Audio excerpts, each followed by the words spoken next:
All right, let's see how fast I can do this. Here we go. All right, we got there. Wasn't too bad. John, here, you there. Thanks for dropping by, as you always do. It is a Friday here on SDH AM, and we know how Fridays start, so we have to start the Friday off the right way. So here we go.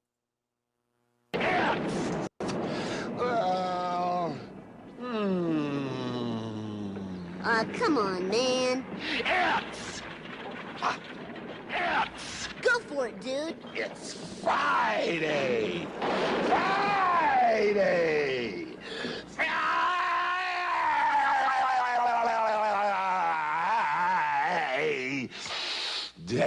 It is Friday, and I will tell you this right now. This might be the most packed show we've ever had when it comes to guests.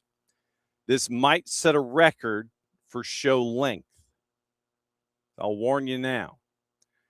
So we got a lot of places to go, technology permitting, for those of you that believe in divine beings. So here's the rundown. Coming up in a couple of minutes, Jason Brock, president of Pritchard Industries Sports and Entertainment Group. We're going to take a look behind the scenes about what it costs, the human cost, manpower, hours, the whole thing, effort, all that, to host an event successfully the size of what is going on currently here in Canada, the United States, and Mexico. So we're going to go behind the scenes a little bit, things that could go wrong, things that, and I will say this, I'll stipulate this now, and I will stipulate it again when Jason comes in. It goes swimmingly at Mercedes-Benz. It really does. So we'll discuss what it takes to make sure that something goes as swimmingly as possible. Talk with Jason in a little bit. Then we'll go over all your cup dates in the second half hour. We got to go over what happened in the matches yesterday. You're going to hear from Jesse Marsh. You're going to hear from Jewel Lopetegui.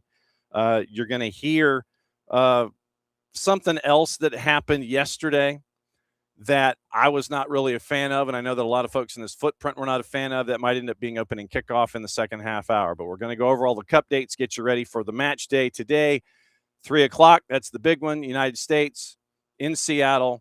If you need a note to get out of class, get back in class, know you're going to be late, sick note, let us know. We'll probably fire one off for you. We'll go over all the matches coming up second half hour.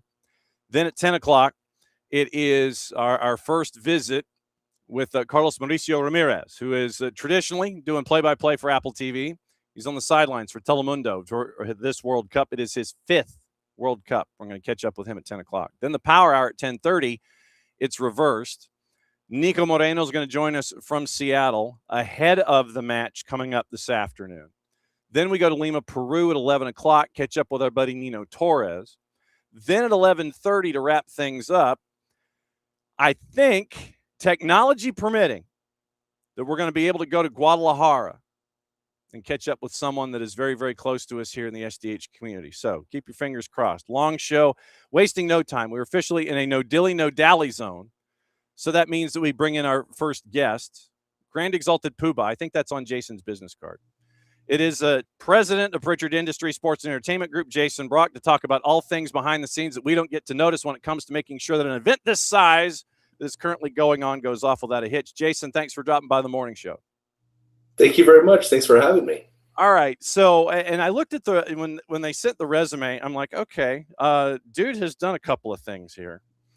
Salt Lake, Athens, Doha, Vancouver, London, Baku, Rio, Lima, NASCAR, U.S. Open, French Open, Kentucky Derby, Preakness, Cheltenham, and Silverstone. Please tell me that you at least got the miles and points out of the deal if you didn't get any sleep. Yeah, for sure. Yeah, no, traveling around all those cities definitely makes an impact on your rewards, on your points, as well as your body. Yes, I can relate.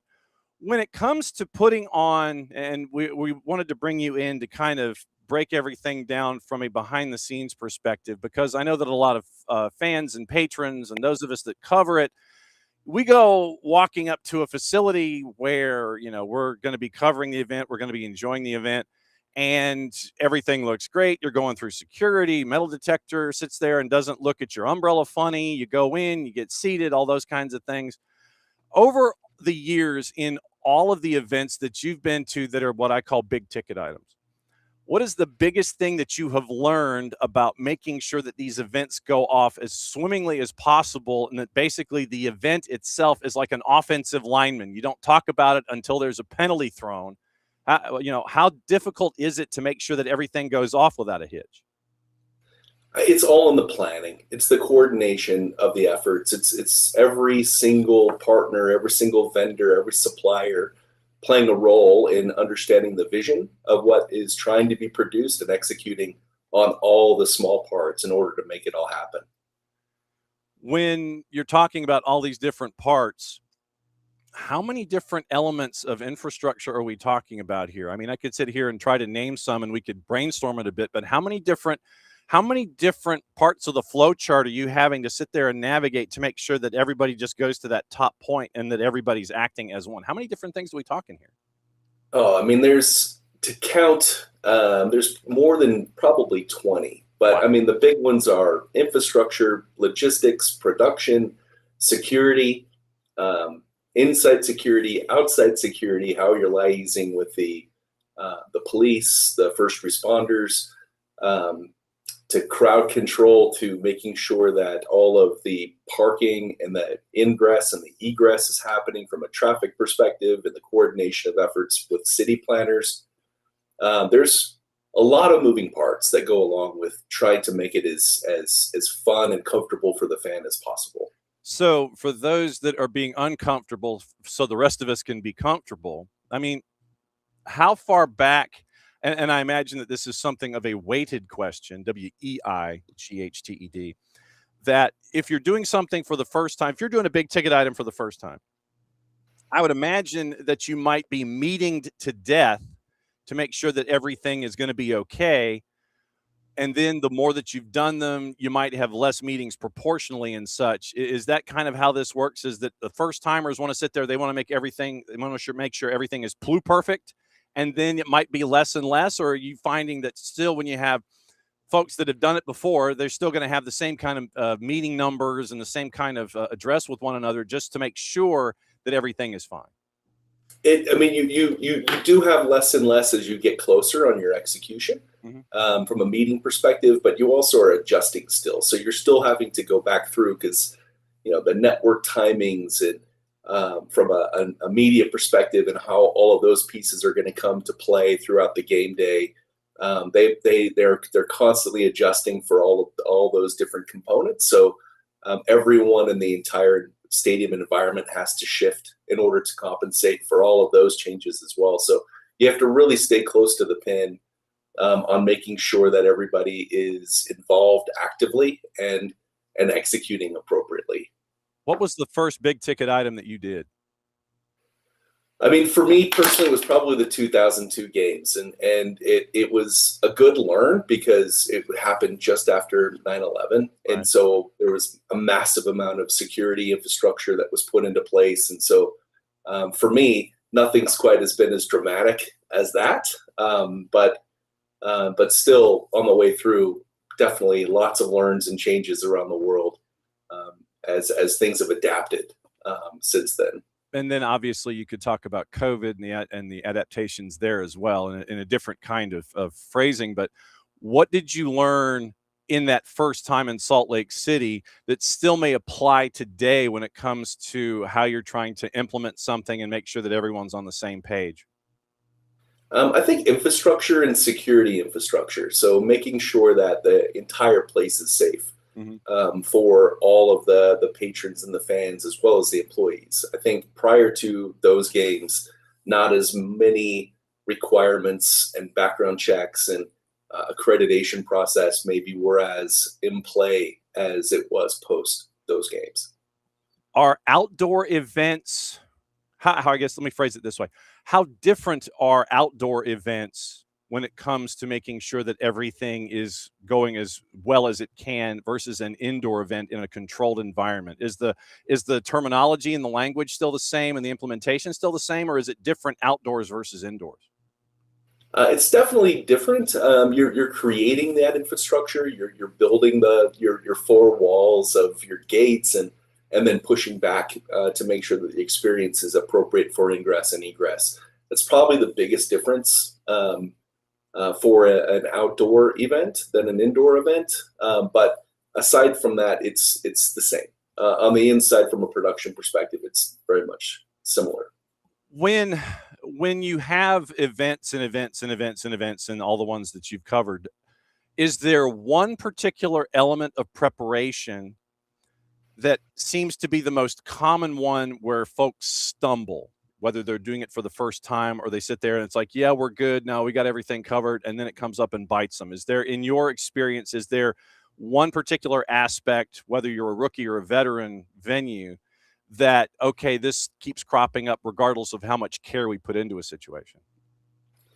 I mean, I honestly believe there are so many people that are in that environment that go from games to games. Mm-hmm. It is very much a small crowd.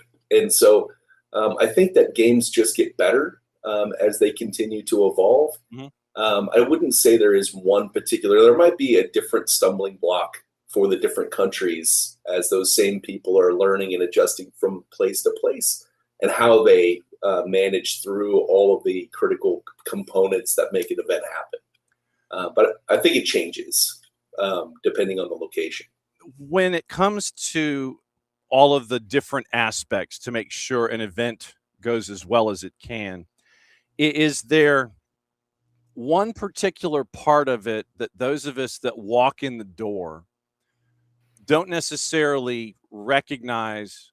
We might take it for granted ourselves walking in the door, but it's the most critical aspect of an event to make sure that it goes as well as possible. And I guess what I'm trying to say is there one part of this that is non-negotiable? This has to go as best as humanly possible to make sure that everything is going to be okay, that we don't notice walking in the door? I would say it would be the difference between a regular event and a major event. Right. And that is a regular event, there might not be as large as worldwide coverage as a major event. Right. And those two differences make all of the difference in the world. And you might not notice them until you go to your regular stadium.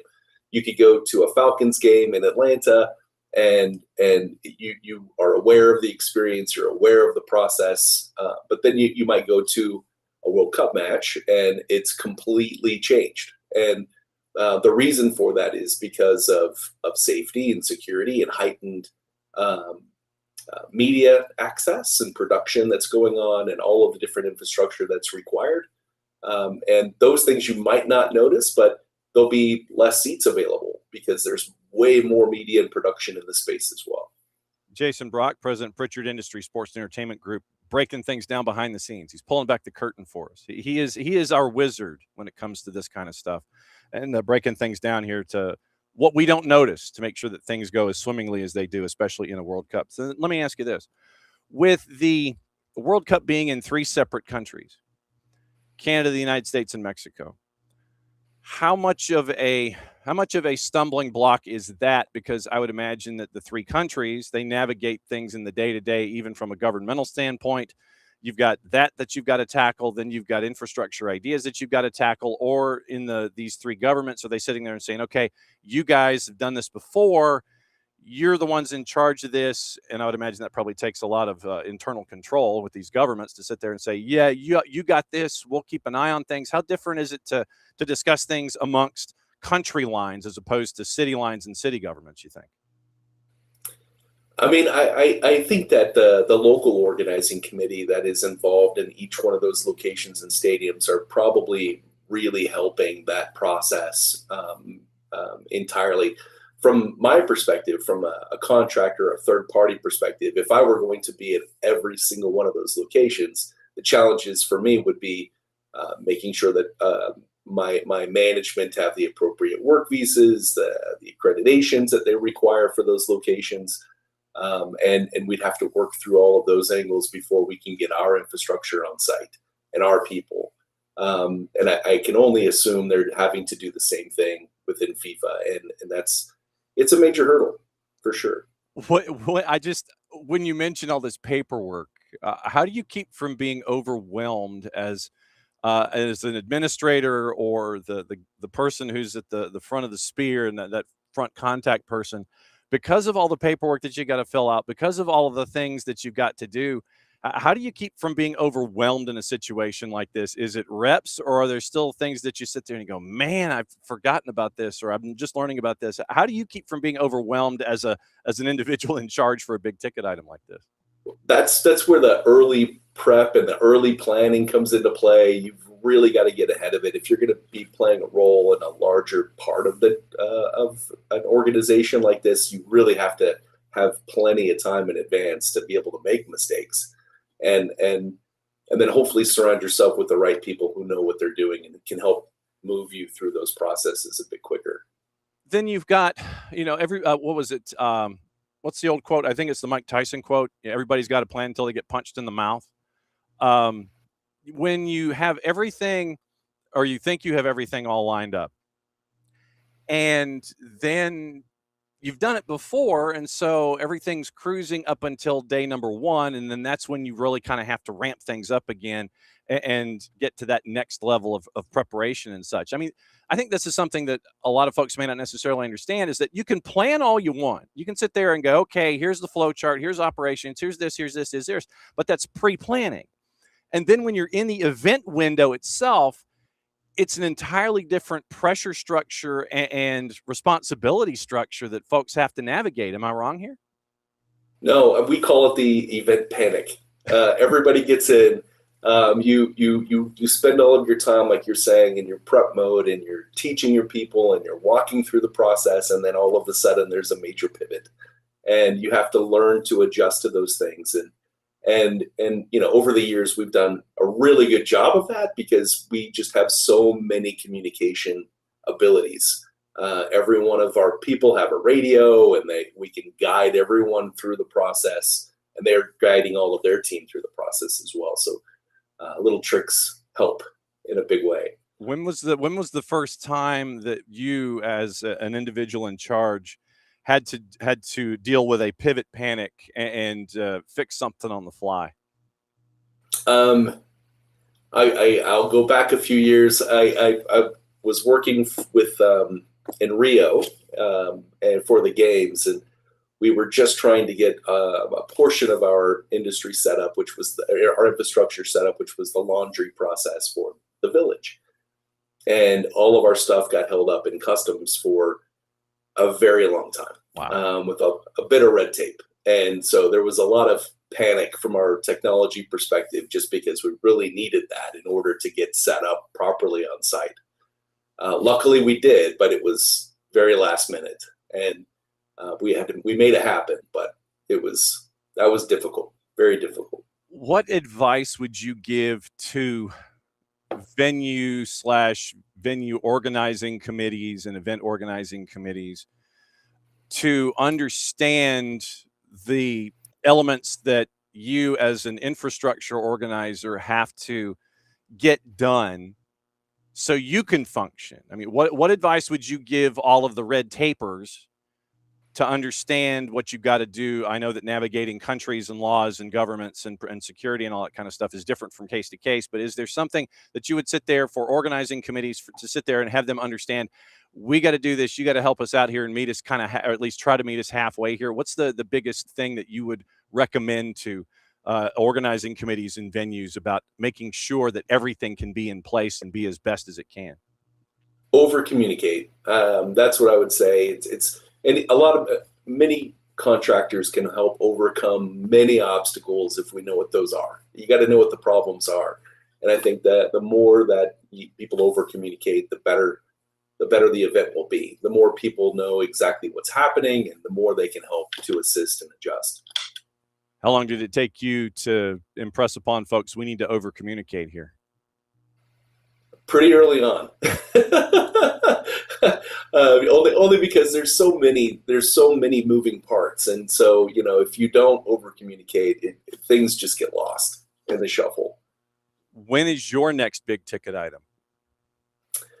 Well, right now our company is in the middle of a major growth mode. So it continues to perpetuate itself through all the different regular facilities that we take on all the time. So we're in the middle of one right now. We just finished up assisting with the finals in San Antonio, which was an amazing experience for our team. And I would say probably the next one that we're transitioning for right now is in Atlanta, which is the Georgia World Conference Center as well. Wow. Okay. So Georgia World Congress Center. So we're going to be seeing you in our neck of the woods, hanging out with big ticket items coming up soon.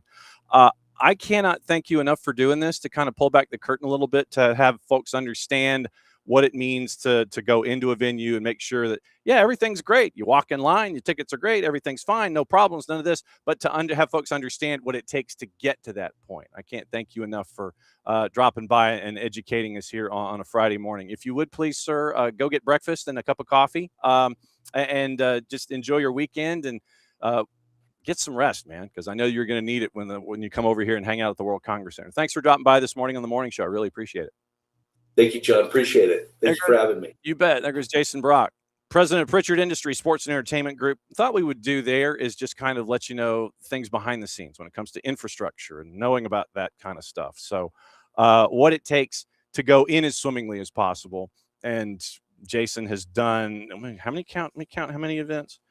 2, 4, 6, 8. When it comes to games, whether it's Five Ring Circus or the Asia Games in the Doha, NASCAR, tennis, professional championships, horse racing, and then racing on 4 wheels. So it dates back to 2 decades plus. So just to kind of let everybody know what the venues are going through. And like I said, I will say this off the top. Mercedes-Benz Stadium, it is, the game day is the easy day. It's almost like being a successful coach.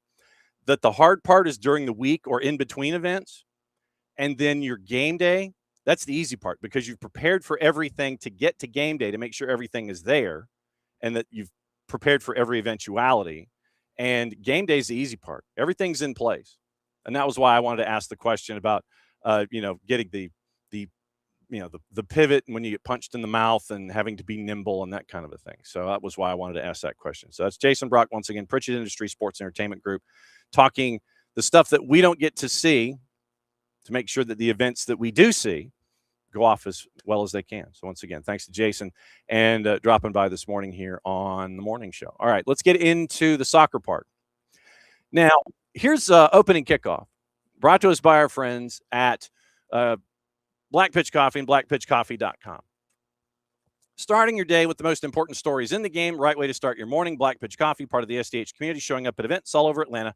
Try their home blend made with beans from Brazil and Guatemala, heavy bodied, notes of walnut, semi-sweet chocolate, and a rich world-class finish. Opening kickoff brought to us by our friends at Black Pitch Coffee and blackpitchcoffee.com. Okay, yesterday in this thing called the World Cup, we had 4 matches, and for once we had a decent out time. We had a decent out time because something started at 10 o'clock as opposed to 11 or 11:30 or something like that. Morning Lokeville. Morning Will. And Lokeville, I appreciate this. This is the original. And apparently they have brought back WKRP AM radio in Cincinnati. They've taken the call letters, and I think that they did a bit of an homage to the station in this form when they came back online. Morning, David. So WKRP is actually back in real life in Cincinnati, by the way. We had 4 matches yesterday. And the first one was here at Atlanta Stadium. We'll go ahead and say that. And it was Czechia and South Africa. Czechia gets the early lead, and you're thinking, okay, they're taking care of business. Everything's going to be navigated, but they couldn't get the second. And they were kind of working their way through things. And by the end of it all, it would be a 1-1 draw. You would end up with a PK that was taken with about 10 minutes to go. And it was, if it's a judgment call from Tori Penso and the crew, you could sit there and go either way with it. And Tori Penso and Brooke Mayo and Catherine Nesbitt, they were of the thought that, yes, it was a PK. And so then you end up with a PK taken after the Sadilet goal in the 6th minute. You go all the way to the 83rd, and Taboho Mokoena scores the PK to make it 1-1. The game itself, attendance was listed at 67,442. And you had 2 dates that had almost 140,000 folks wandering into Atlanta Stadium. So it was a 1-1 final at the end. And really in Group A, with that result, it really doesn't help either side because of what happened in the nightcap that we'll get into in a bit. So you end up with this result in Group A. And it wasn't as much the result that kind of, rankled me. And it's rare that, I legitimately do get, kind of bent out of shape. But when I heard about this particular comment, yeah, I got bent out of shape. And Czechia and South Africa, we'll get into the standings here in Group A. The draw didn't help them. Really, it didn't, because now you're going to have somebody win, Korea Republic lose, that kind of stuff, because you've got Czechia and South Africa at 1 point, and then the other 2 teams that we'll talk about from the nightcap coming up at the end of this segment. So after the match, the head coach for South Africa is a gentleman by the name of Hugo Broos. And he decided that he was asked a question about venue and such, and, playing in the Azteca versus playing at Atlanta Stadium. So this is what Hugo Broos said after the match about about the venue that he played in yesterday afternoon. And I'm really liking these noon kicks. I really am, in the grand scheme of things, because then you get work done. But here's what he said when he was asked about venues specifically. And once again, this comes courtesy of our friends at FIFA. But post-match, about 11 minutes in, here's what Hugo Broos said about the venue that he just played in with his side. If I can be very honest, this is not a football stadium. It's a nice stadium, fantastic stadium, everything you want, but only the grass is football. All the rest is not. It's a covered stadium, so yeah, I like to play in an open stadium. I don't feel really the atmosphere in such a stadium. When you compare it with Azteca, for example, that's a football stadium. So yeah, we have to deal with it. And again, yeah, those stadiums are fantastic stadiums. Also for the crowd, I think, yeah, they see everything in that stadium. There are no places who are covered or whatever. So again, but yeah, I rather like a real football stadium. So Hugo Broos is of the opinion that Mercedes-Benz is not a real football stadium. Let me take you back. In December, when they had the Africa Cup of Nations in Morocco,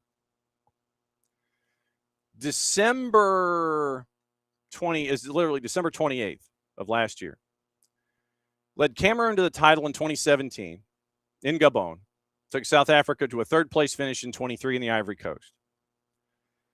In the AFCON, he said that there was a lack of enthusiasm for the 35th Africa Cup. Quote, in the Ivory Coast and in Gabon, every second of the tournament, you felt that you were in a tournament. The people were, when we went with the bus to train, the people were waving and they were with flags, and here you see nothing. So I don't know, but yeah, there's no vibe. There's no typical AFCON vibe. I don't feel it here. So that he said that in December.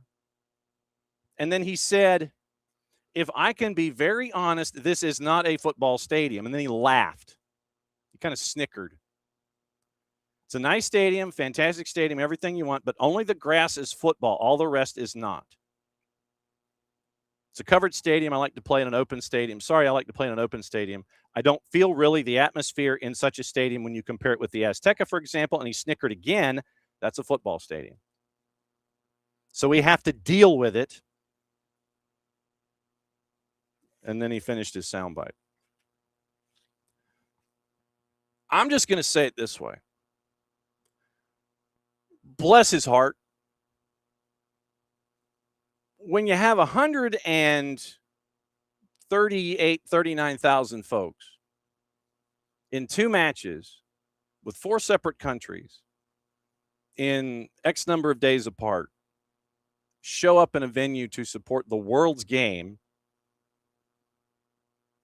that he has been an accomplished coach in on multiple occasions in the African continent.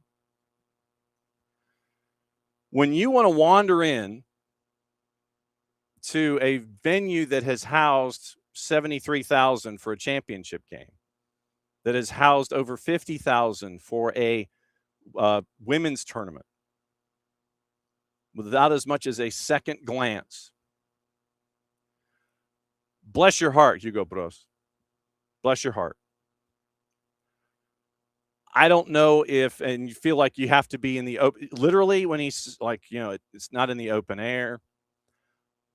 The first thing that popped into my head was, he sounds like someone who went to school barefoot in the snow, walking both ways uphill to school and back.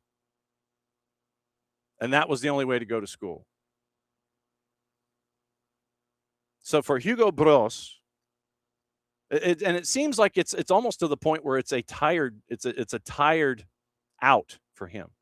If things aren't going well on the pitch, you talk about the lack of a vibe. You talk about the city itself. You talk about the presentation as your way to have folks focus on external factors instead of internal factors when it comes to success or a lack of success. I would posit, sir, that had your team been more adventurous, they would have won the match against Czechia. You had double-digit numbers in shots outside the 18. You had a team that seemed either at a lack of ideas or frustrated and wanted to pull the trigger quickly outside the 18, thinking that the more that you did that, the more successful you were going to be. You're taking corner kicks and you decide to go short instead of send it inside the 18. Yes, I know that there might have been times where you were altitudinally challenged with the individuals inside the 6. But what you decide to do with a corner kick is play it short outside the 18, then continue to pass it to about 26 or 27 yards out. First impulse for that individual that received the second pass off a corner kick is to launch it from 26 or 27. What does he do? It goes straight into the defender. That happened more often than not. There was a reason that of the double-digit shots that were taken by South Africa yesterday, 8 of those were blocked by Czechia. It was either frustration or lack of perceived second option. Why not try and find a way to get a shot closer to the target if you're South Africa than continually trying to launch from outside 22 or 23 yards away? It was literally 3-to-1 odds, or 3-to-1 in percentages of shots outside the 18 versus inside the 18. The numbers were reversed for Czechia. But it seemed like your players were either frustrated, didn't have any ideas past first launch. Oh, I've got the ball. I think I should shoot. There was a reason that 8 shots were blocked yesterday.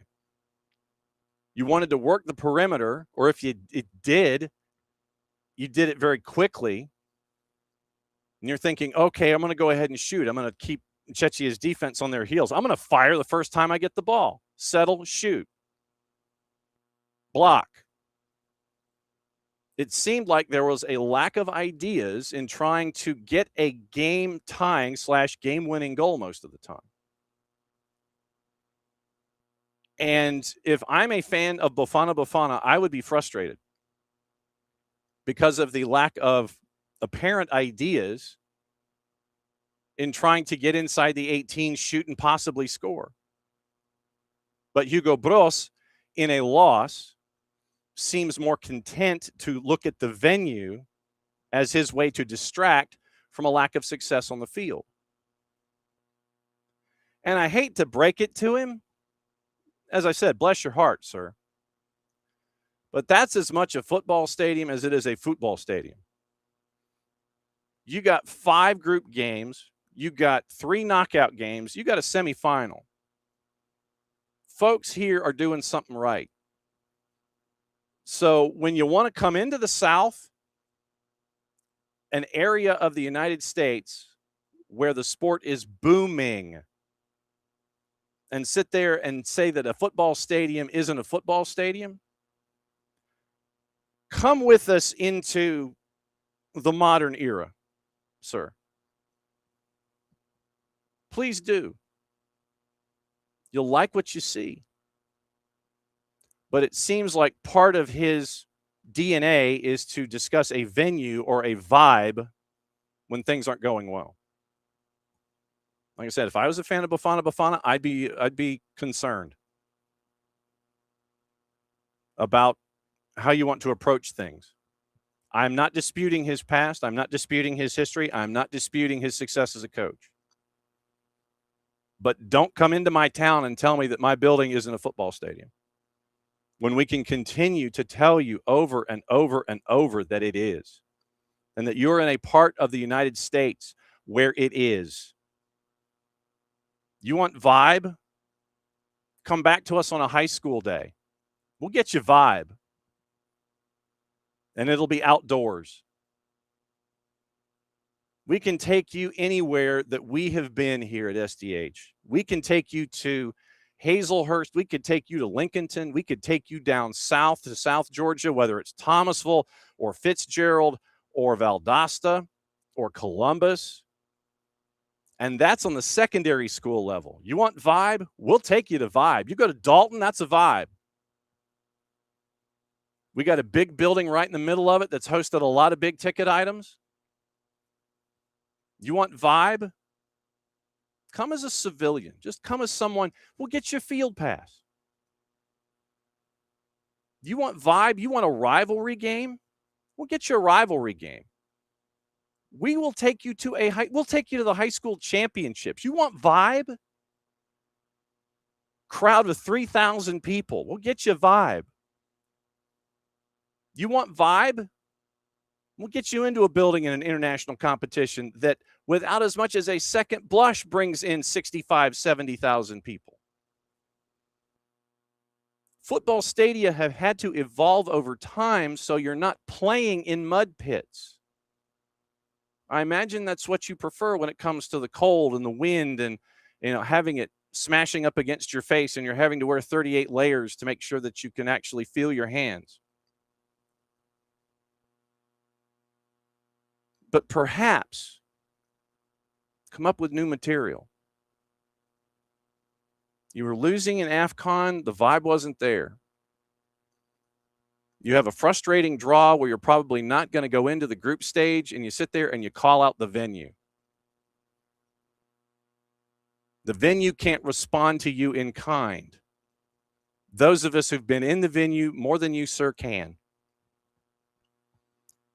Do not misunderstand. I love the fact that we get to see the world play the game. So many different styles, so many different environments, so many different fan bases.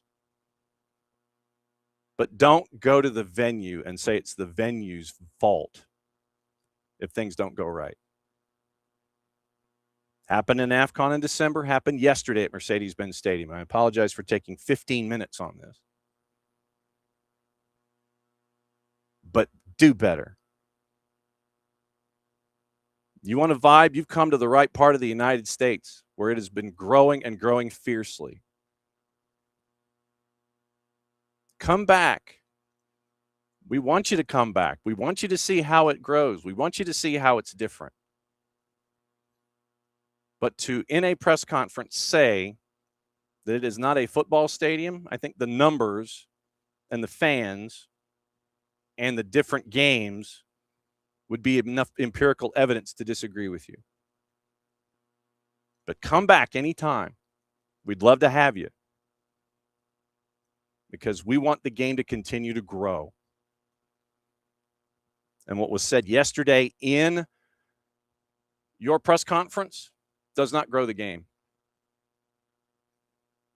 And I would hope that there is more planned for Bafana than just launching shots outside the 18 all day, thinking that the more you do something, you're going to break the wall down. When Czechia had a fantastic defense that they brought to the table. Now you got work to do in match day 3.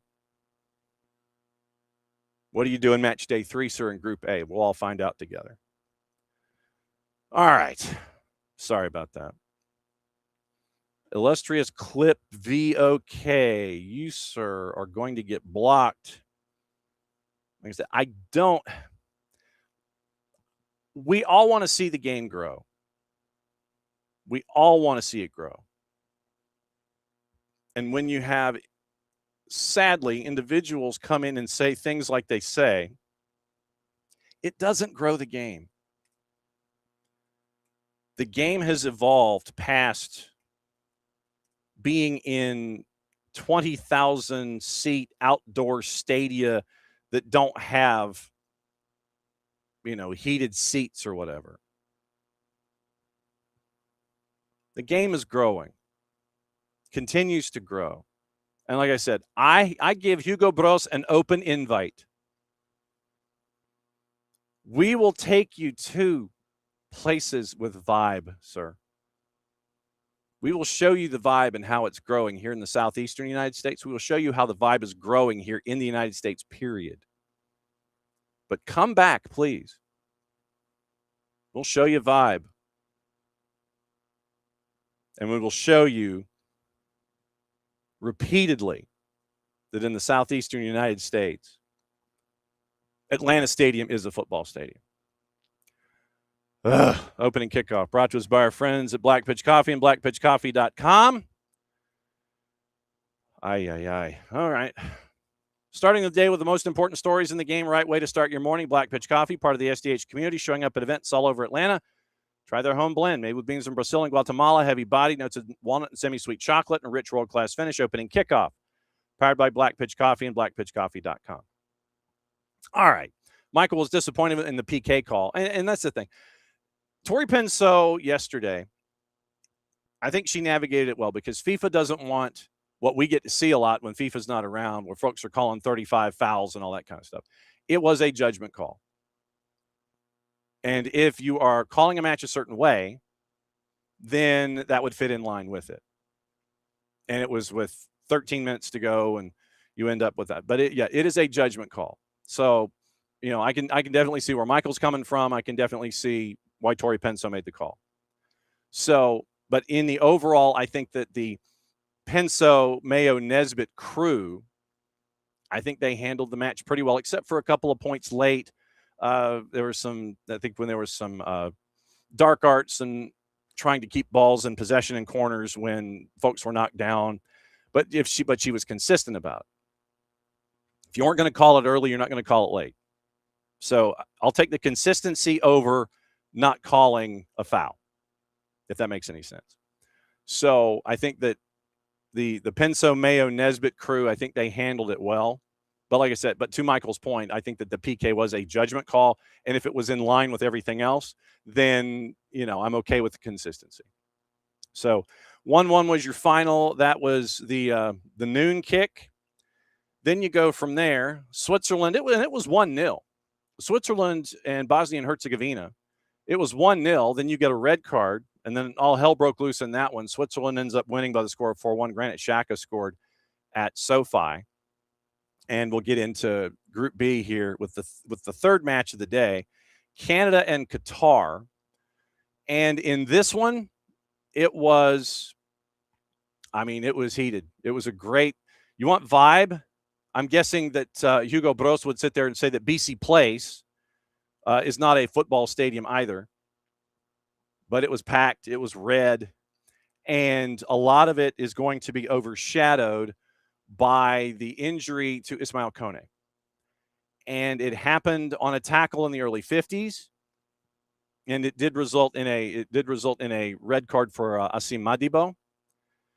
And it was a game that Canada had been navigating and they were in control of. Goal by Kyle Larin in the 16th. Jonathan David scores in the 29th. Your first red happens in the 33rd. So Qatar is down to 10. Jonathan David scores at 45 plus 3. He would eventually get a hat trick with a goal at 90 plus 2. But 3-0 at the break. You end up with the Madibo red on the tackle to Ismail Kone. And then you would score 3 more after that. Saliba, an OG, and then Jonathan David at 90 plus 2. Final 6-0. And it looks like, even with goal difference, that the video, I'm just going to say this. The video is out there. If you got a strong enough stomach, I'm not going to tell you where to go find it because it's out there and you can go watch. And there are stills. And once again, if you have a strong stomach, then you can watch it and then, you can see the stills and then everything is there. So, but yeah, it was a nasty tackle. And we have the sound from Jesse Marsh and Joel Lopetegui from after the match. Canada wins at 6-0. Qatar is in serious trouble, obviously. They're going to have to win. They're going to have to win big. It's going to have to be an upset, all the things. But obviously, after the match, everyone was focused on the injury to Ismail Kone. Here is Jesse Marsh after the match describing what he saw and what happened and what it meant going forward. It happened right in front of the bench. We could all hear it. I knew right away. It was similar to when Tajon got hurt in training. It was right in front of us, and everyone could hear the bone snap. So, your heart goes out to him, and everybody's a little shaken by the whole experience because of the nature of the injury, and also because Ismail is a big part of the heart of our team. It will be a big loss for us. He's been an amazing player in these last 2 games. But look, you saw also that he was waving to the crowd and almost making everybody else feel at ease with the fact that he's injured. And that's, it's an incredible statement about Ismail as a person, but this is our team. I've been trying to tell people for 2 years about the special character of this group. And it gets highlighted in moments of challenging moments and in moments of glory. And I think that today was a representation of all of that. And you got to see how the team, everybody was crushed when it happened, but we had to find a way to stay focused. We knew that Ismail wanted us to finish the job. There's a lot of thoughts that go through our heads right now, and we're all thinking about him, but we're all very proud of what we are. That's what I would say more than anything is we're very proud of who we are and what we are. And I think that was all on showcase today. Top of Group B right now, it's Canada. 2 matches, a win and a draw, and they are at 4 points. Once again, they're ahead of Switzerland by 3 in goal difference. Bosnia-Herzegovina is at 1 point. They're at -3 in goal difference. Qatar, obviously, -6 in goal difference, and they're at 1 point. So Canada, Switzerland, they look like they, in some manner, way, shape, form, or fashion, will be the 2 out of Group B. And then Bosnia, I'm going to say Bosnia because Qatar, once again, is -6 in goal difference. it would have to be a major upset, and it would have to be a win, and they would have to make up a large margin. So I think that pretty much knocks out both Bosnia-Herzegovina and Qatar out of Group B. So 6-0 there, and obviously we'll keep an eye on replacements and what Jesse Marsh wants to do going forward when it comes to formations and rosters and such. The late game was in Guadalajara. And like I said, if technology can cooperate, 11:30, we'll talk about this match more. Mexico, Korea Republic. And it was a win for Mexico 1-0 on a gaff of gaffes by the Korea Republic keeper, throwing it into one of his own players. And the ball kicking backward and it being a slam dunk for Mexico inside the 6. So with the win, Mexico, 2 wins, they have made it through. Korea Republic is at 3 points because the first tiebreaker, remember, is head-to-head. So Korea Republic would lose the tiebreaker head-to-head if they were tied with the same number of points. Basically, Mexico, just to continue to win, they need a draw in match day 3. And so it will be up to Mexico to just kind of get at least 1 point out of the deal. If they don't, in match day 3, Korea Republic, if they get a win, then they would lose on the tiebreaker. So Mexico would be Group A. They have made it through. Technically, they haven't made it through yet because we haven't played match day 3, but it's leaning that way with El Tri and with the win over Korea Republic. We'll get into that coming up in, once again, just a little bit. So that's the breakdown of yesterday. We'll be kind of weaving in the activities of today in and out of the show with the guests that we have with all of the folks that are going to be coming in, Carlos Mauricio Ramirez, with Nico, with Nino, and with the Hoff, technology permitting. So we'll be getting into that as we go here for the remainder of the show. And the U.S. will be getting into that as we go. But juice boxes for today. It is 3 o'clock. It is 6 o'clock. It is 8:30, and it's 11 for Group D and Group C. So it's DCCD today. U.S. has increased as a favorite. It is now minus 161 going up against Australia at a plus 425. Draws a plus 359. 6 o'clock, Scotland and Morocco in Foxborough. Scotland, a big dog at a plus 490. Draws a plus 270. Morocco at a minus 143. Brazil and Haiti is at 8:30. This one is in Philly at the Link. Brazil a minus 909. Haiti is a plus 2200. Your draw is a plus 1000. And late night in Santa Clara, Turkey and Paraguay. Turkey's a plus 104. Draws a plus 240, and Paraguay is a plus 285. Currently, the standings, Group C, Scotland's on top with 3 points with their win last time out. This is their match day 2. Morocco and Brazil with the 1-1 draw. They are even at 1 point. And then it is Haiti after the loss in the opening round, or in the opening match day. They are at 4th right now with the loss on the board, and they have work to do. Group D, just so you know it, once again, USA's on top. Plus 3 in goal difference. They are a goal ahead of Australia in goal difference over their win over Turkey. Turkey and Paraguay with work to do as they play each other in Santa Clara tonight in Group D. So it's 1 versus 2 and 3 versus 4 in Group D. And like I said, we'll be weaving through the storylines of today for the rest of the show. And we'll be breaking it all down for you here in just a little bit. Since we are cruising toward the top of the hour, I believe that means it is now time for our hydration break, brought to us by our friends at local Vine Beer, Wine, and Liquor Stores, 2 locations, Johns Creek and Cobb Parkway. Local Vine Beer, Wine, and Liquor Stores, thanks for dropping by and being a great partner with us here in the season that is the spring and summer of soccer.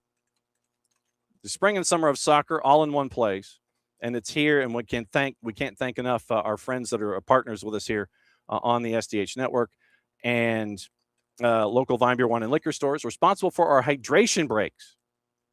So everyone take your hydration break, and we're going to get ready for hour number 2. So like I said, hour number 2, opportunity to catch up with Tomo Papa and Nico and Nino, and that's the power hour. It goes from 10:30 to 11:30. And like I said, technology permitting, 11:30, we're going to go to Guadalajara and catch up with the Hoff and find out what's going on with that. All right, so let me properly tease this because it's the first time on the show, so it'll be first time, long time. Anything else on his mind, not in his mind, on his mind in the world of soccer? Be a part. This is me like producing at the same time and doing all kinds of social media of the conversation. Be a part of the conversation. If I could type with my fingers, that would be fantastic. I have fatter fingers than normal when it comes to keyboards. Part of the conversation at SDH, YouTube, X, Twitch, and NSBN. So NSBN Sports. If I could spell and keep everything off of everything, oh yeah, I cannot type today at all. So I don't have to type. We're going to bring in somebody who's a better typer than I am. I can guarantee it. We're going to go to Parts Unknown and find out what is going on the mind of @Tomapapa on the Twitter. Again, Carlos, what is up, my friend? Thanks for dropping by the morning show. Thank you for the invitation. First and foremost, you know that you can come by anytime. Now that you have the keys to the kingdom, you know you got the garage. You got the garage door opener now. You know where we put the key under the mat. You know you can come in and crash at all times. Since you are in Parts Unknown, where exactly are you, sir? I am in San Jose, California. A good, I want to say, 15 minutes away from Levi Stadium, with where Turkey and Paraguay will play today. Whoa! You're up at 7 o'clock in the morning, hanging out with us. Yes, sir. Yeah, that's wow. the level of commitment we have here in the West Coast. Man, well, and as a West Coastie, I can definitely agree. I was born in Lakewood. I'm one of those SoCal kids, so I'm right there with you. Angels fan, don't hold it against me. That's kind of how I was raised. I know. We're all don't get me started about Artie Moreno. That's a different show. Yeah. What have your travel plans been like so far here in the tournament? Where have you gone? What have you seen? Well, I'm staged here. I'm based here in Santa Clara, so I'm just covering the two teams based here. That would be Australia and Paraguay. Got it. And all 6 games that have been or will be played here. That means Qatar, Switzerland, and Austria, Jordan. I got the Turkey-Paraguay match today with Telemundo. So that's my schedule as of now until July 1st. After July 1st, it is TBD. So I don't know what the schedule has in store for me after that. Round of 32 match that we all expect will be Team USA here. And see, now then you're gonna sit there and you're gonna ask, hey, so I'm cool. I don't have to go anywhere. I'm already locked in. So I don't have to go anywhere. I'll cover that one for you. Yeah. Since you're going to be doing Turkey and Paraguay today, we'll start there. Then we'll get into the hosts and all that kind of stuff. What has study hall been like getting ready for this one? It's 3 versus 4 in Group D, and it's win now, or you're pretty much packing it up, and match day 3 is just kind of be there for you. Yeah, I mean, both teams are very much in desperation mode. I had the chance to go to the press conferences yesterday for both Vincenzo Montella, the Turkey head coach, and for Paraguay as well, who I have been more in contact with because, well, they're here. And the vibe I get is very similar, John, in this sense. There was much more conversation about pressure and media injustice or coverage injustice or unnecessary, even unhealthy expectations from media environments on both countries that then bleeds over to what's happening here. Yeah. And I found interesting both Montella and Alfaro were talking about, let's be fair with the kids and the players and let's protect them. And even Montella said there's chaos in Turkey that is unheralded. It's unnecessary at this stage of the tournament. So I just found it very interesting. I think it's going to be a pressure cooker for both, even more so because of the fact that they will be playing after what Team USA does earlier in the first window of the day. Yeah. So that is going to have a say in what the match will mean for all of the involved. No matter what happens, Australia's got another life, not so much so for Turkey and or Paraguay, because if there's a winner here, then whoever loses the match is pretty much out of the tournament, right? Especially if it's Turkey, because they would have lost against Australia, against Paraguay, and then Team USA is through. So because of now the seeding and the tiebreakers, if you have lost to Australia and Paraguay, and then Team USA is already through, if they beat Australia, then you're pretty much cooked. So I expect a pressure cooker of a game for both. They both say it's a final, and I agree with that statement. So then you mentioned the head-to-head and staring at the big dog right now at the top of the group. and the first match of the day is going to be up the coast in Seattle. I still call it Lumen. I'm still getting used to this whole city thing of I'm with you. Seattle Stadium. But I will give the jeans folks the fantastic marketing idea that they did. It's like, you got to cover your logo. It's like, okay, we'll cover the logo, but the tarp will be form fitting, and that's branding 101, and I love that. With the U.S. and Paraguay, obviously, study hall for you. With Paraguay was staring at match number 1 going up against the United States. We still don't know what Christian Pulisic's status is. When you look at the U.S. going into this matchup against Australia, that they're not taken for granted because they can't. Yeah. What have you seen so far from the U.S. that has stuck with you? What are you anticipating today for match 1? I think they were the best team in round 1. So if we just break this down by stages, and stage 1 ended a couple of days ago with that England, Croatia, and Ghana, Panama, and Colombia, Uzbekistan. That was the first cut, if you will. Yeah. I think of that first round, Team USA was the best team of the tournament because of who they were playing against, because of the scene that they had to overcome. It's home soil. It's the pressure cooker of, the inauguration, the whole scenery, the whole pomp and circumstance of that event. And we heard Mexico coach Guadahala-ira say that he had 3 players cramping up after that first game because of what it meant.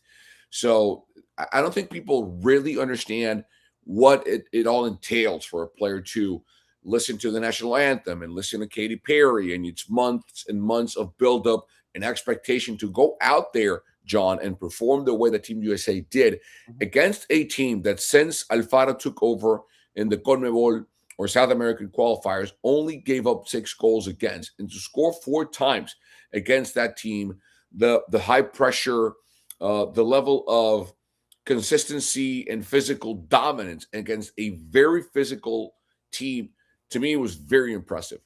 Now, for today, if Christian can't go, and I said last night on my radio show here in San Francisco that the only way he plays, if I'm Pochettino, the only way Christian plays today is if he is 100% physically good to go. If he is 95%, you don't play. If you don't rush him, you don't risk him, because they have enough in the tank and depth-wise to beat Australia. If I would much rather see Tim Weah out there today, which is what I think will happen if Christian can't go. Have Tim out there on the left flank, and the rest of the team remains untouched from the Paraguay match.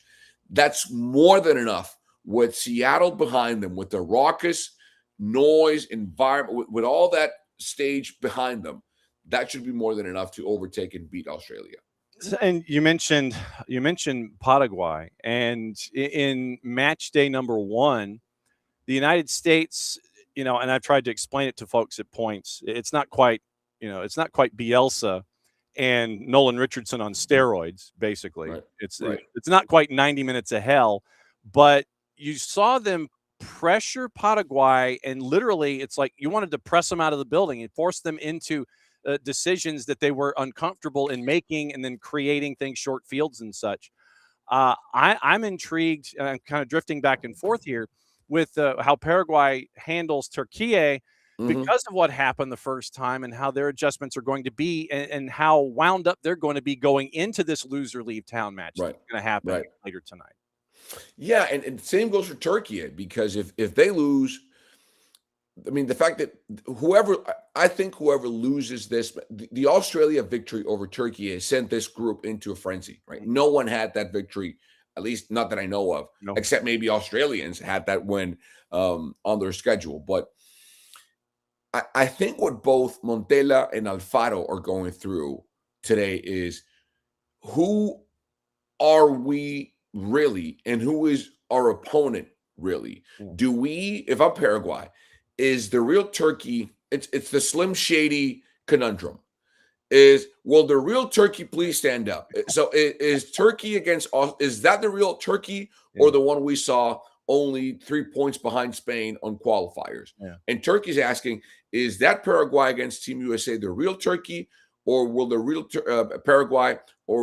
Paraguay please stand up and it will be that defensively minded, soundly coached, tactically driven, physically imposing team who had the same points as Brazil. And which one is it? So they're both, and because of that question, do we over adjust? Yeah. Do we overcorrect? Or do we just stay the course and be who we think we are? And that's the conundrum both coaches, I think, face in a short tournament where everything matters more because you don't have the games that you might have in qualifiers to, tinker and adjust and find ways to, find solutions. L3 last night. No. That was a hopping environment, and it's always fun for me because I'm a sicko. I will stay up late. I will watch everything late, and then I've got to get up early and do things. And I'm not a morning person, so literally, someone who's not a morning person doing a morning show after a late night. Those are always fun combinations. My BS coefficient is very, very low.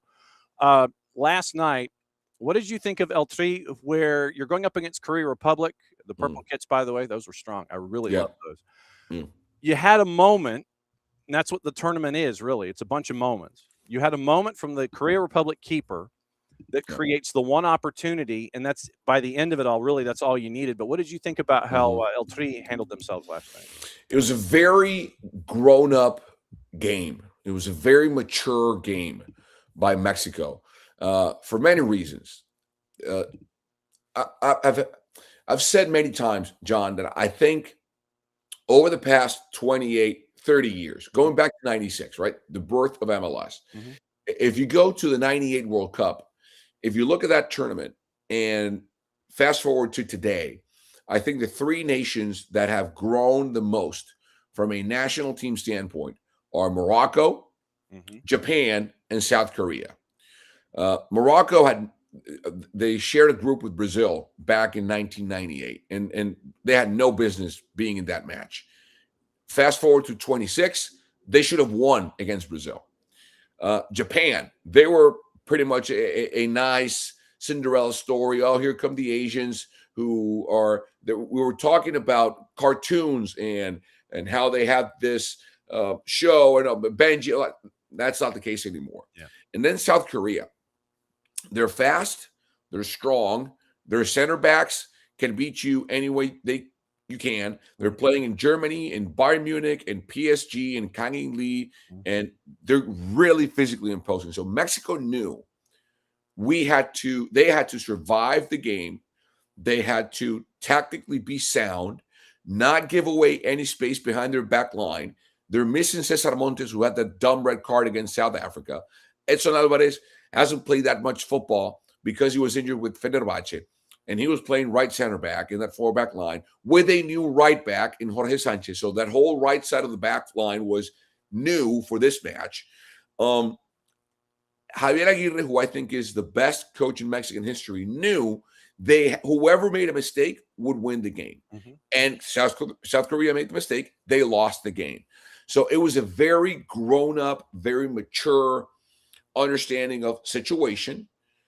You had South Africa tie with Czechia earlier the day, so they knew if they won, they would go through as group leaders. So now they have it's really tempting for you to relax, John, because, hey, if we win, we're through as group leaders, so we can relax and stay at Estadio Azteca for the rest of the tournament, or at least until round of 16. So, again, mature, poised, tactically sound. Plus, it was a historically important game, John, because it was the first time ever that Mexico played a World Cup match in Guadalajara. They played Mexico City. In 1970, they played in Toluca.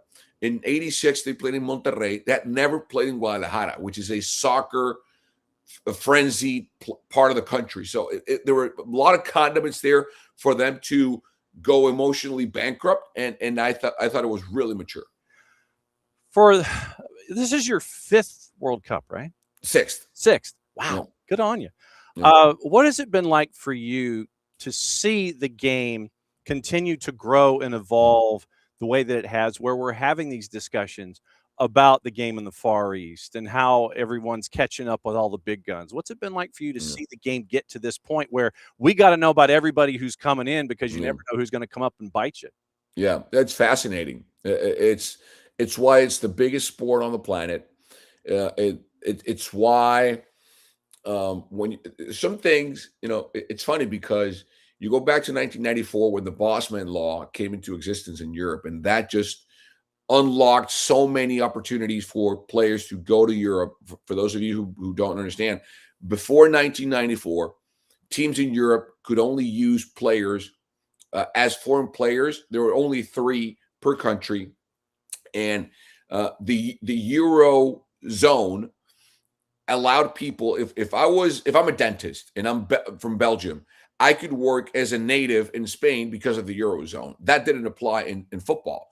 And this guy called Jan-Marc Bosman from Belgium said, hey, why can a dentist work as a national in Spain or Portugal, but not a football player? Makes no sense. And he was right.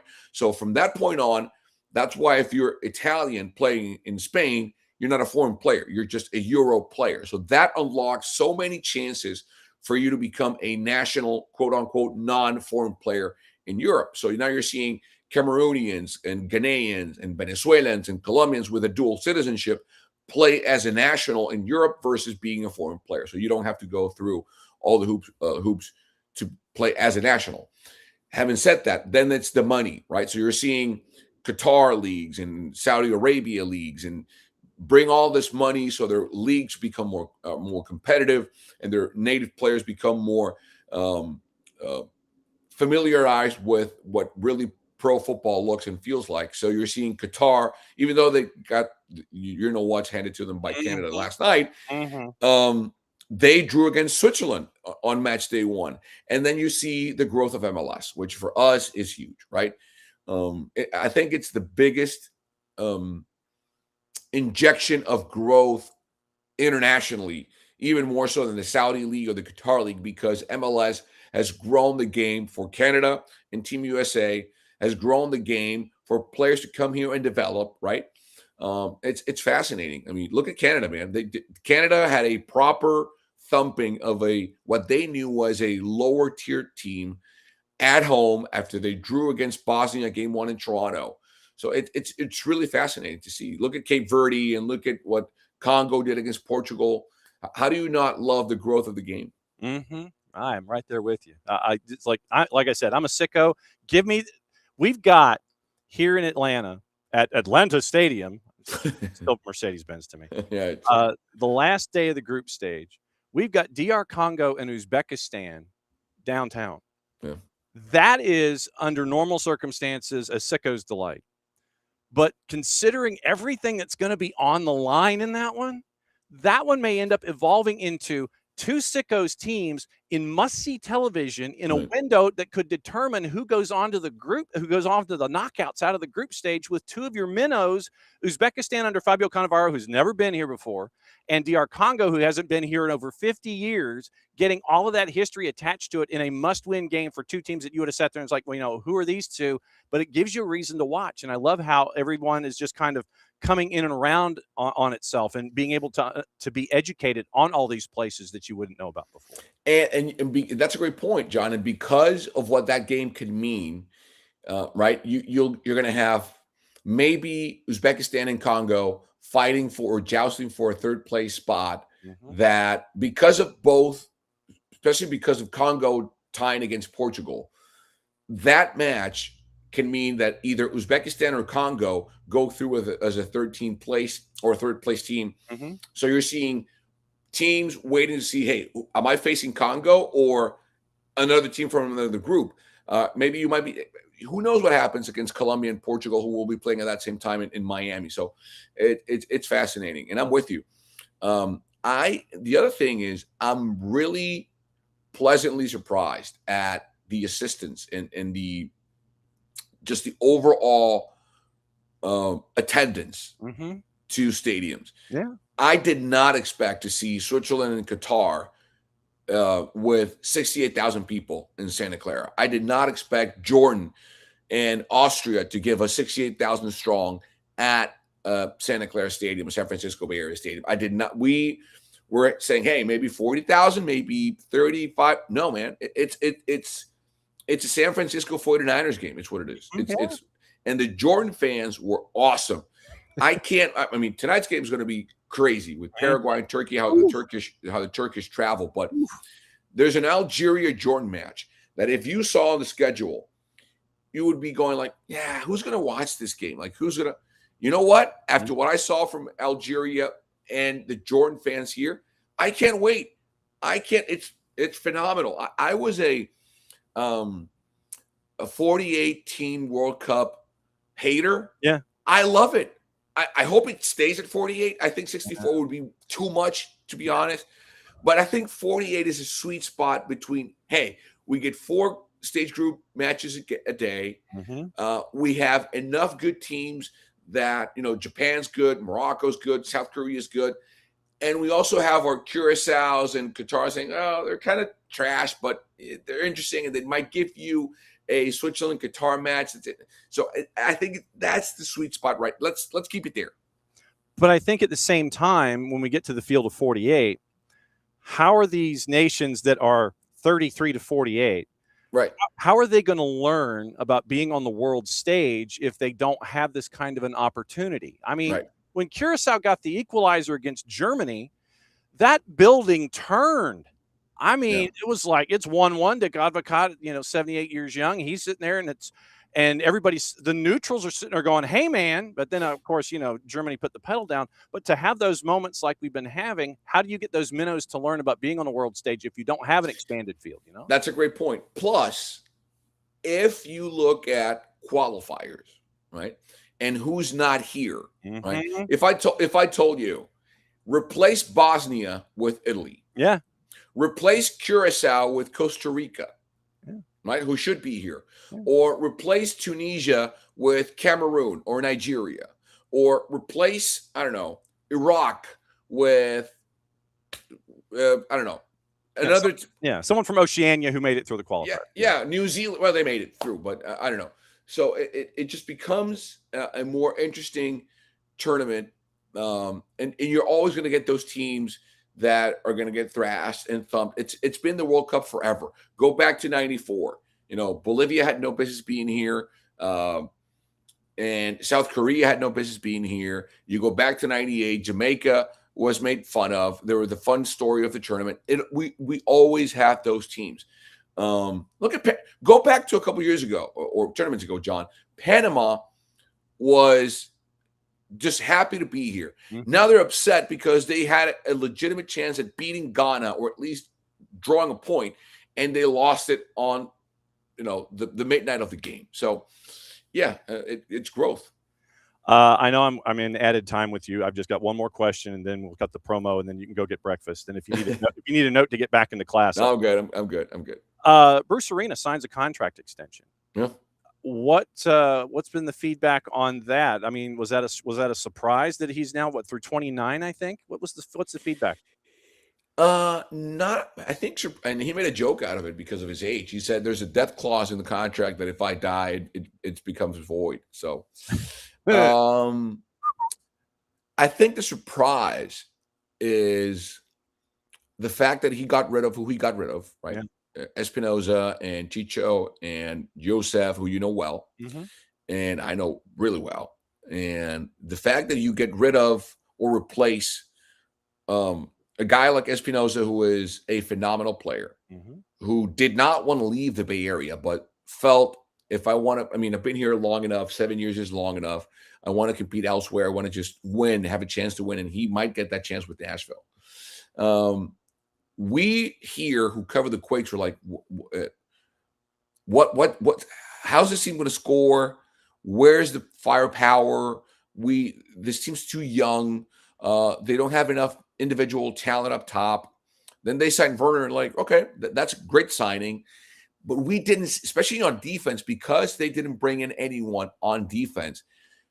You are asking yourself, are they just going to run it back with Daniel on goal and Muni and Ricketts and Paul Marie and who? And Preston Judd's going to be your 9? Really? Okay. Well, good luck with that. And I think they really benefit from the World Cup break because they were just leaking oil from the Nico Shakira's injury and the Werner injury. Before those two got hurt, the team was, I think, if not the best team in MLS with Nashville and Inter Miami and Vancouver. They beat Vancouver in Vancouver 1-0. So it's not a surprise. I think because some people are ageist, and you're saying, hey, he's the oldest coach in MLS. He doesn't really have any innovative ways to think about the sport. He's really old school. And is that going to really work well with the younger generation of coaches and players? It does. Is it attractive? No. Is it effective? Yes. And if you have physically, his teams need to be physically fit. They're going to outrun you every single match. And that, you look at the games, how they're winning the games, John. They're physically stamina. Their stamina is just better than anyone else. You have fast center backs. Daniel Muni is the fastest center back in MLS. Bo LaRue is the next export out of San Jose. That kid does not belong in MLS. He should go play in Europe. At some point, they're going to sell him, and good for him. He's a phenomenal football player. Phenomenal. He understands everything. He sees everything. He's going to be a mainstay in Team USA for years to come. I hope. We'll see what Tillman and that line does from Team USA, but he's just a phenomenal player. And Shaqiri's now got the keys handed to him, so he is a proper 10. Another great talent. I love him. So it is surprising, not the extension, but the fact that this team is so good as it is. It's a shocker. It's the Cinderella story of the MLS season so far. And that's why I wanted to ask you about it. If you would please, sir, before you head to breakfast, cut the promo for everything that is everything at Toma Papa. Let everybody know where they can hang out with you 24/7, 365, and what you're doing with the World Cup, if you would. Well, thank you, John. First of all, thank you for the invite. I loved it. Let's do it again whenever you want. I'm game. I will be in the East Coast permanently after the World Cup. I'm moving to Miami, so that's going to be fun. Okay. After a good 7-year span here in the Bay. You can find me at Toma Papa, TOMAPAPA. For you, those of you who don't know what that is, that's what I shout out when I do play-by-play in Spanish and someone scores a goal. That's my goal. You can find me on Apple TV calling the games both in Spanish and English for MLS on Apple TV.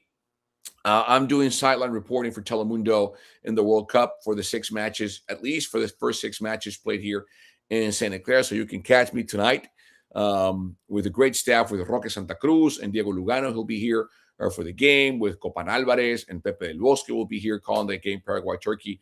So every match here from Telemundo or with Telemundo in Santa Clara, I'll be your sideline reporter. I'm doing everything with MLS. I do also NFL with NFL Network International. I host the Spanish podcast for NFL International called Trend Zone. So yeah, I'm doing a bunch of stuff. Go get breakfast if you would, please, and get your morning coffee. It was great to see you, and I was stunned when you told me that you're out there. I was like, "Whoa, he's up like way the heck early." I mean, full credit to you. You have my look. I throw my hands in the air. You're a better man than I for the crack of dawn and answering silly questions from a guy with golden retriever brain. Go get breakfast. Have a great call. Enjoy the things.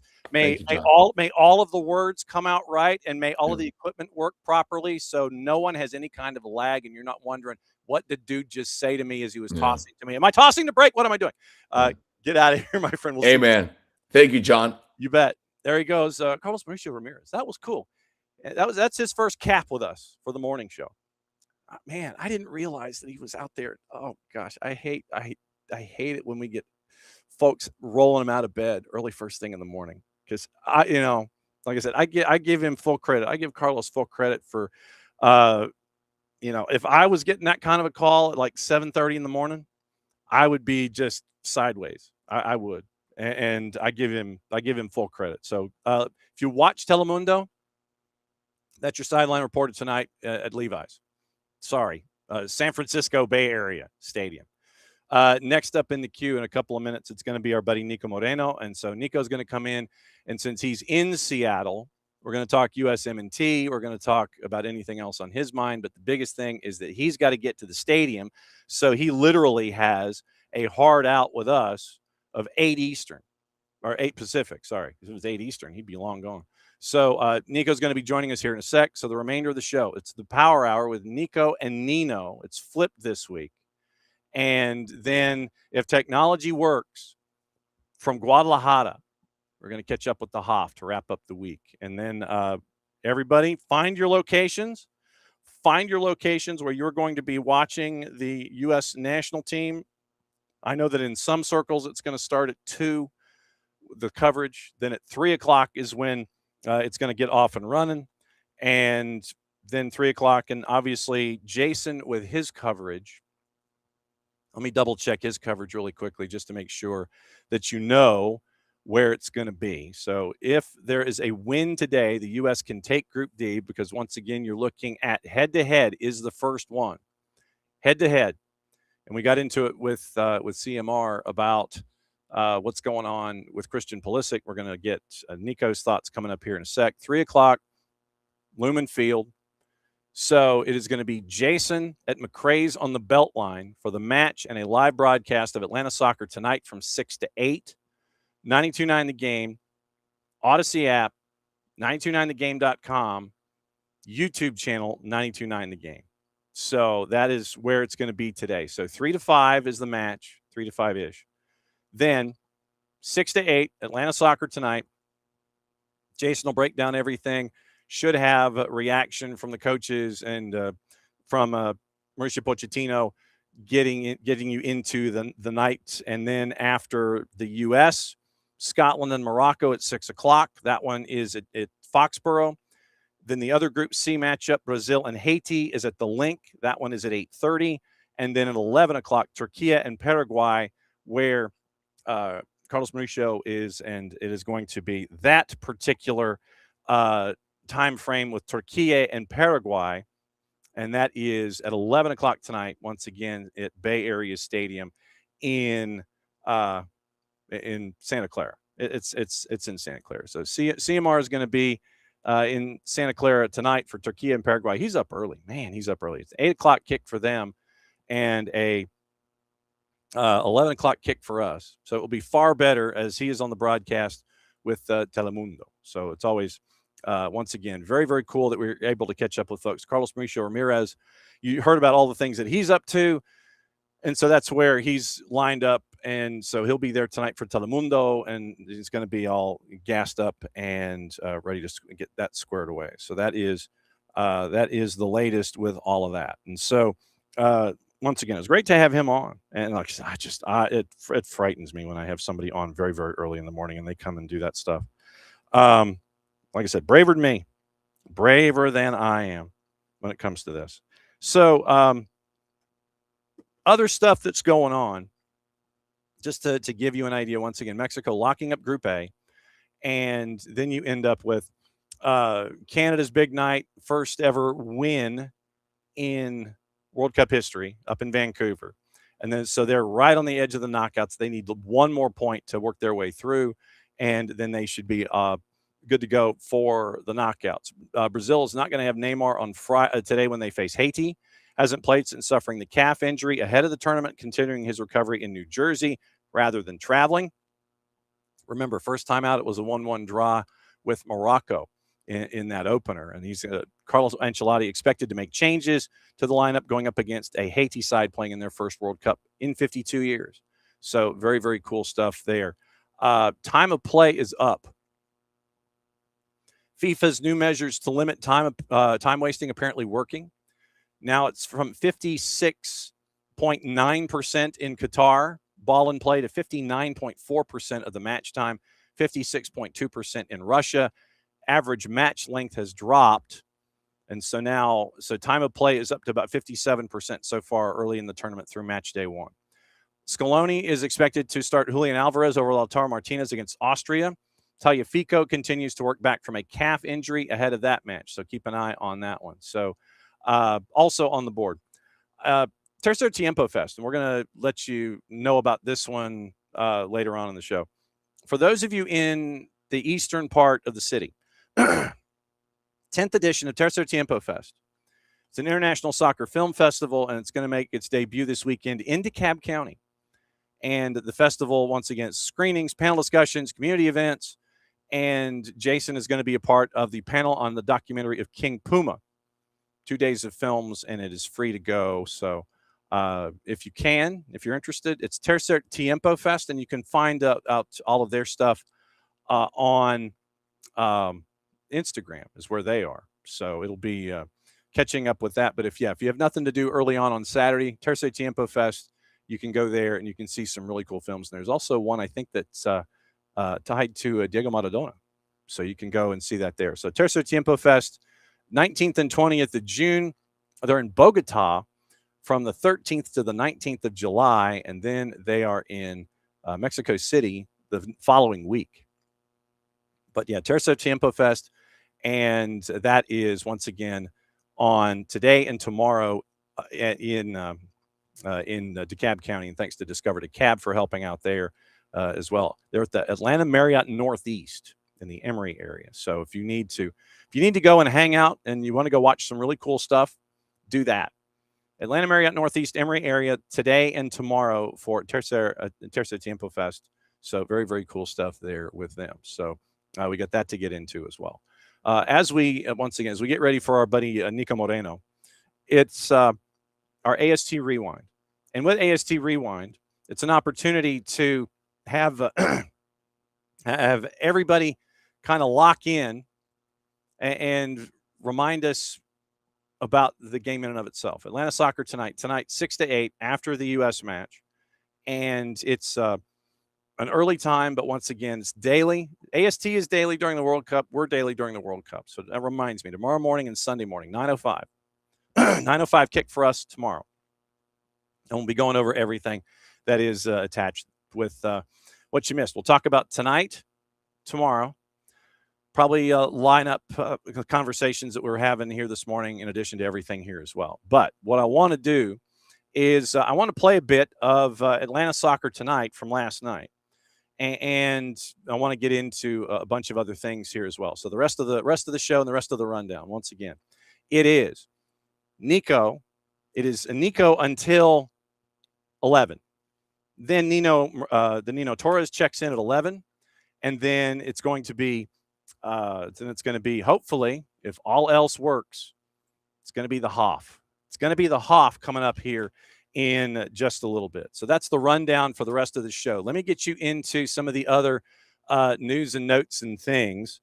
So news and notes and things, that is the official term that we're going to be getting into here. So we can get into gossip, rumor, and innuendo, and I think that might be where I go, actually. So let me see. Let me see if the gossip, rumor, and innuendo is actually up. I mean, because that's traditionally where I go. Is I'll look at things and I'll sit there and go, okay, so where is what is going on? And so that traditionally is what we look into when it comes to anything and everything going on with the beautiful game. So wait a second. Oh, where am I finding it here? Is it posted? Is it posted? See, I've got to find it with my sources, and I've got to sit there and go, okay, does it exist? And so apparently it does. So, happy Premier League fixture release day for those of you who celebrate. Apparently, Arsenal gets to start their season off against Coventry City. And so please someone find John Nason and give him a big hug, because that's how you're going to start that year. You're going to start that season with Arsenal here in 26-27. So transfer rumors. Let's get into the gossip, rumor, and innuendo part.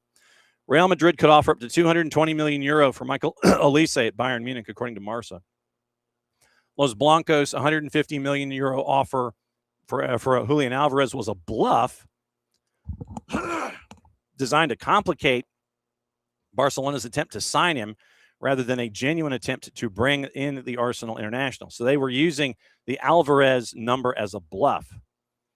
Olise, once again, checks all the boxes. He's got a relationship with Mbappe and plays on the right-hand side. It would be just 2 million euro below the Neymar fee from Barcelona in 2017 that PSG did. AS reports Real Madrid willing to allow a big-name departure to ensure they sign Mateus Fernandes from West Ham or Enzo Fernandez from Chelsea. Might be Camavinga, who's getting tempting offers from Premier League clubs and informal approaches from PSG. Aurelien Tchouameni is another who could go. The Athletic reports that Spurs are also interested in Fernandes and keen on signing Sandro Tonali from Newcastle. Sorry, Alex. Barcelona and Liverpool knocking on the door for Spurs center back Mickey van de Ven, according to De Telegraaf, the Dutch version. And the two clubs want to take advantage of an impasse in the contract in his talks with Spurs. Played the full minutes, full 90 in the 2-2 draw with Japan. Spurs is he's still getting interest from what happened in the lackluster season that Spurs had as they just staved off relegation. Arsenal stepping up their interest in Morgan Rogers from Villa as they want to sign a left winger, according to Sky. Villa's qualified for Champions League, will do little to impact his future. Independently to the deal, the Gunners have also been looking into a transfer for Club Brugge winger Christos Zolis, who would be worth around £34 million. Okay. Dude's got a boogie in 20 minutes, so we're not going to waste any time. We're going to go ahead and bring him in and find out what's going on in the world of. Oh, look at the logo behind him. Look, he's gassed up with that logo. He's ready to go. I know you got a hard out, so we're going to do a good 20 minutes. Look, see, he's not even still dressing on camera. That's what's going on. He's still dressing on camera. How are you, my friend? What's going on, John? Just like living my best life, but 100 miles at a time, because it's really moving out here in the Seattle area.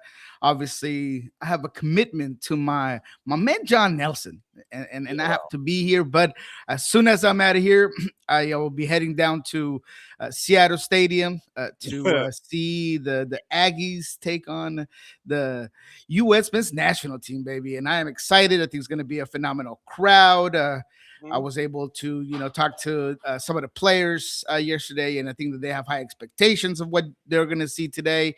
I don't think they'll be disappointed. So yeah, man, just doing it, man. This is second cup of coffee, but in less time than you think. Yeah, no kidding. It is a slam job to get you out there to Seattle Stadium for this one. What are you anticipating with this one? Obviously, the United States coming off of the win with Paraguay. And Australia with the upset, I think, in match day one, coming out of Group D. What kind of a matchup are you looking for here? I think it's just as we expected.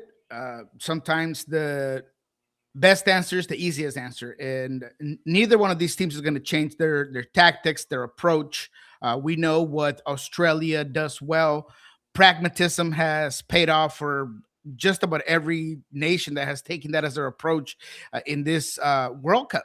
And so Australia, after getting a win with 28-29 possession against Turkey, they're definitely going to repeat and maybe improve on that regard, right? They know that they have the size. They have three very good defenders.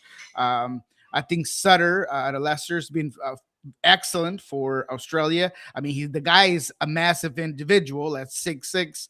I think that he's going to want to be dominant. So what the U.S. national team is going to have to do is continue to believe and do exactly as they did against Paraguay, attacking space, being able to triangulate in tight spaces, having patience for those plays to develop and be able to pass and move in central channels. You don't want to continue to just go one route to open up a team like Australia, right? You don't want to continue to go wide. And yes, you're going to need the width that Robinson and of course, Des provide you. But I think that the answer and the way to unlock that fortitude that is Australia in the back is those inside channels, is those connectivity moments and link-up plays between McKinney and Tillman, perhaps, if, Pulisic's not out there, a ball again, right? Those moments in the final third and being able to really combine within those spaces is what's going to take this U.S. national team to a potential win. But I expect it to be physical. I expect it to be high in intensity. I expect it to be loud at Seattle Field. And I expect a U.S. national team win. I think Pochettino has these guys trending in the right direction. Yesterday in the press conference, Pochettino basically said that Pulisic's a game time decision, whether he plays or not. I think that there's a little tongue in cheek, there's some of those gamemanship. If I had to bet, I would bet the Pulisic will play this particular game in order to give you a chance to clinch this group. Yeah. And then maybe you take him out of the 45th, depending on how the game is going. You don't want to push him. You want to maybe keep an eye on him. But I do expect Pulisic to play today. But at the same time, I'm gonna play devil's advocate here. We're gonna do a little pointer count. If I'm Mauricio Pochettino, I am stringing Australia along as long as humanly possible, because if I sit there out of the blocks and I sit there and say, nah, he's not going to play, he's off practicing to the side, he's doing his thing. It's cool. But if I come out of the blocks and sit here and say, no, Pulisic's not going to play, then that gives my opponent an immediate advantage, because they don't have to prep for him and they can work on all the other folks that are going to have to be those instigators on offense. So, stringing Australia along, it's like, to me, that's a Nunya file. That literally is a Nunya answer. And it's like Nunya damn business. And for me, I'm cool with all of the subterfuge. I'm fine with this. You don't got to show your cards, man. And you want to make sure that you not only make that team prepare for Pulisic, but you also want to make it seem like if maybe he doesn't start and he's on the bench, he can come in, right? I mean, there's all these combinations of mind games that you have to do in this sort of situations. And it's not like it's going to give you a huge edge, but you'd be surprised how it could change your preparation as a team that's going into this thing saying it's Pulisic going to play. And if he doesn't play, how does that change the way they played against Paraguay? We got tape on this, but if, Tillman plays a little higher, is that going to change? So all of those things, they're all part of getting what you need out of this group stage. This is a numbers game, baby. It's mathematics, and you got to be able to give your team the best chance to win or draw. And on Australia's side, look, I don't want to discount the fact that they're a very good team, just being direct and playing those secondary balls. And Iracunda on the left, right, the Watford attacker, he's going to be able to try to get behind the end line, because Australia is very smart, at least when they're building out of the back or when they pick up the possession in their own half.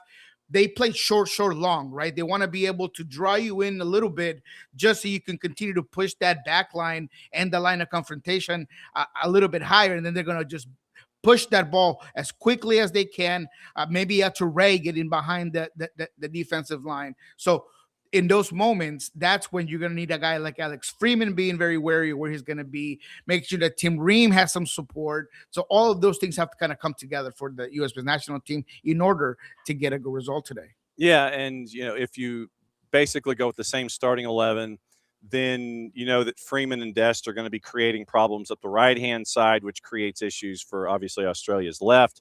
But the way that it can be structured with your center backs and with Jedi out to Tim Ream's left, if Jedi goes forward, Tyler Adams can drift back to be there and help out and be support. So it's that dynamic of, okay, if I turn the dial on my receiver, and my stereo receiver, if I turn the volume up to 11 and I go up one, then that means everybody's rotating. So then how does it sound, and it's all these pieces that are coming together, protecting Tim Ream so he's not beaten over the top if they want to opt to go that way, because you mentioned short, long, but a lot of their stuff was more ground-based, meaning Australia in the first round.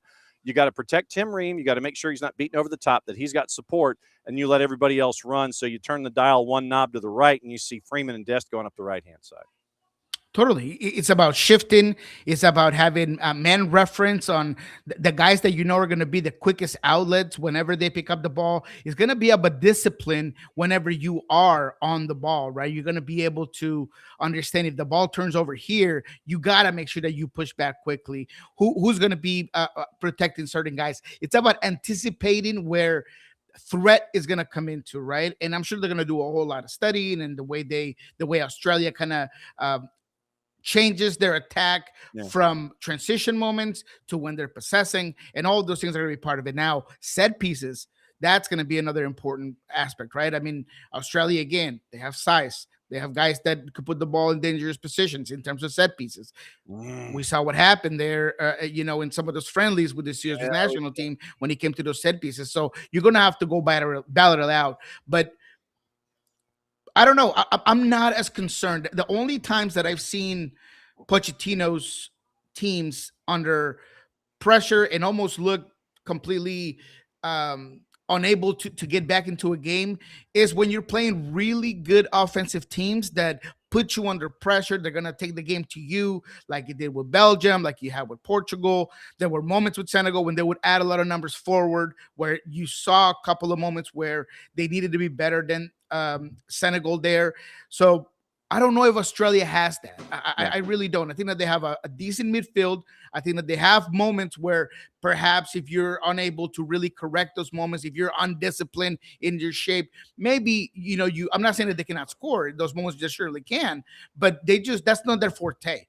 And I feel like that's why I'm so confident that today, as long as this team plays to their potential and they don't underestimate Australia and they having the same intensity that they had in that first Paraguay game, they're going to be all right. Guadalajara last night, Mexico and Korea Republic. And we knew it was going to be a hot crowd. That was the easy part. We knew the first time ever that they were playing a match of this import in Guadalajara. They get the 1-0 win. And we were talking to Carlos Mauricio Ramirez before you came on. And it was a very, very professional approach to a win. You took advantage of a moment. There were other opportunities probably where you should have put the ball in the net, but at the end of the day, you did what you had to do. Even though you left some stuff on the table, you got the win and you're moving on because you got head-to-head, which is the first tiebreaker now. You got head-to-head. You're moving to the knockouts. A big night for El Tri last night. This Mexican team is exactly what we expected, right? And that makes us sound pretty smart here in Soccer Down Here, right? I mean, we had told you that this Mexican team was going to be not entertaining, not fun, very Vasco Aguirre-like, but they were going to get some wins. And the party was out in Mexico. They really don't care whether it was a mistake that led to that goal. I mean, that stadium blew up. The city blew up. Mexico has that fan base absolutely behind them completely right now. Is it a little bit concerning that you weren't unable to generate as much as you wanted? And that's maybe 2 of 2 in that regard, because against South Africa, I think there was a lot of criticism about Mexico not being able to generate more, right. Certainly. But look, at the end of the day, if Mexico's going to be a Cinderella story, it's going to be about defense. It's going to be a lot like, Costa Rica in 2014 with El Profe Pinto, that llora conmigo moments, right? You're going to have to just defend. You're going to have to take things to PKs. You're going to have to, and that's good for Mexico. And they had some opportunities yesterday. Raul Jimenez needs to, and we talked about this as well, right? I mean, there really isn't a guy in Mexico right now that is taking over or that is the main man. I had Julian Quiñones as my breakout player, has a goal in the first game, but didn't really do much in this one. So you got to get better. But at the end of the day, Mexico's winning. Mexico's moving on. And I'm really not concerned about it, right? In terms of at least getting through the group stage, because that's kind of the first step into starting that Cinderella story moment. Then let's get into the third host and Canada, because I know that you got 7 minutes on my clock before you got to sprint out of there and head downtown to get your Soto Mojo working for everything at Seattle Stadium. Canada gets the big win against Qatar. Yes, hydration, definitely. Just nasty injury to Ismail Kone. And Canada's in the driver's seat right now, obviously, putting up a big 6 on Qatar. But what have you seen so far from them getting ready for match day 3 and surviving match day 2 in a heated environment in Vancouver yesterday? I was impressed by Canada. As I had mentioned, I was not confident about Canada. I thought that they were potentially going to get grouped. They were the one nation that one of the host nations that I thought that could happen to. But the resilience of the team, what I love about Canada yesterday is that when they smell blood, they never stopped, right? As soon as they were able to get that first goal, they just continue to push the lines up. They continue to keep Qatar under pressure. And they did it with the ball. They did it without the ball. Qatar has some moments just to start off the game. I mean, it's like, I don't know, 50 seconds in, and Qatar was already on top of you with some quick play. But they were able to really get that team going on offense. And credit to Jesse Marsh, makes 2 changes, one in the midfield, but the big one, of course, with Guadahala-ira in there at up top. I think that was great. Him and Jonathan David looked a lot better than any time or any moment in that first game against Bosnia and Herzegovina. And if you can get those 2 guys going, that is going to be a recipe for success for this Canadian team. Right. You got to wait out getting your best player back, right? But in the meantime, you got to be able to perform. You got to be able to get some goals. You help yourself in the goal differential. Now, Ismael Konis, once again, another huge injury to this team. So how do you adjust moving forward? How are you able to get it together? That's still to be determined. I think Switzerland showed you that in any moment they can turn it on and put a few goals on you. So there's still room for this Canadian team to understand that there's work to be done. And if you're going to beat Switzerland, you're going to need all your pieces, all of the intensity, and all the goals that you just put up. But you did yourself a favor. I mean, goal differential is a thing, especially in this format, especially with being able to move on as a best third. But I don't know. I'm still not completely confident that Canada has enough to beat Switzerland, but they definitely did themselves a very good service, getting 3 points, up in their percentage of chances to move on to the next round. But I think Qatar was also very dismantled. I think that they kind of threw in the towel. You could see the mayhem that you saw on the field with how chippy and nasty he got out there. So soccer is very circumstantial. It's not linear. So that's what we got to understand. You got to encapsulate this win and know that it's not going to be the same against Switzerland. No doubt. All right. Get out of here. Cut the promo and get out of here. Yes, sir. I make sure that you guys check Pulso Sports. We have Serginho Des. We got Winston McKinney. We got to talk to Alex Roldan and him talking about how everybody was asking him for tickets, and he ended up getting 20 tickets. I was like, man, that's a lot. That's the most I've heard out of any player getting tickets. I'm guessing he had to come out of pocket for some of those, but definitely check it out. It's a good couple of interviews. Of course, we're gonna be with Sandra Hard. We're gonna do a couple of special shows after this Australia game. The fan base. We're going to be talking to some of the fans that are around the area. Don't forget to check out Sandra Hard new magazine, the Ford, the IV. That's the new one. I don't know if you noticed, but that's the next one, right? So make sure that you guys get that at the Sandra Hard, of course, podcast network. We're going to be doing a couple of things there. So that's it, man. I appreciate you having me on. Excited to talk to you next week. Yeah. Have a good one, boss. Well, yeah. Let me know if you can do some shopping when you get in the building. Oh yeah. We're gonna do some shopping. Match day scarf with the matchup with the US matchup in Australia. The match day scarf. Let me know. Okay. Yeah. Because I got to stack folks back here, man. So let me know where I'm sending you the 45 if you can make it. But yeah, just shoot me a note. No, man, I'll be a Christmas present. I got you. No, I'll go look for it, brother. I got you. All right, get out of there. Go. All right, my man. Take it easy. Right, there he goes. Nico, he's heading to Seattle Stadium. It's Lumen Field. Look, it's Lumen Field. All right, so I got him out with a minute and a half to spare. Good. That's good for us. All right, so that's done. Now, what else do we need to talk about? Oh, we're going to finish rumors. Gossip, rumor, and innuendo. We started them, and then I was trying to figure out when Nico was going to be wandering in. So I admit it was a bit of a filibuster, but it needed to be done anyway. Let's see, where am I here? All right, so we're in the transfer talk, so we'll continue transfer talk leading into our conversation with our buddy Nino Torres, who's going to be coming up in a bit. Liverpool willing to make an offer approaching €100 million for Yan Diomande, according to The Athletic. Leipzig want to extend him. PSG is also interested, could take as much as 130 to see him make a move. Atletico de Madrid's Julian Alvarez still wants to join Barca, according to Mundo Deportivo. Los Cochoneros aren't completely opposed to letting him go, but they're trying to steer him away from Camp Nou as they see PSG or Arsenal more favorable destinations. Barca are aware signing Alvarez will be difficult unless he makes a public statement about a desire to leave Atleti. London City has signed Mary Earps. That's official, joining the club after a 2-year stint with PSG. Tim Payne confirmed he's going to play for Club Olimpia in Paraguay.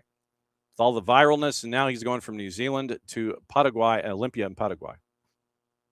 Real Madrid looking to continue their rebuild, chasing after Enzo Fernandez. Other rumors. The Independent, Arsenal looking into necessary details before making a move for PSG's Bradley Barcola. Diario Sport, Barca have made an initial offer worth €10 million for Colorado Rapids center back Lucas Harrington. Keep an eye on that one. Manchester United have opened talks to sign West Ham's Crescencio Somerville, offered a contract running until 31 with an option for another year, Nicolo Shira.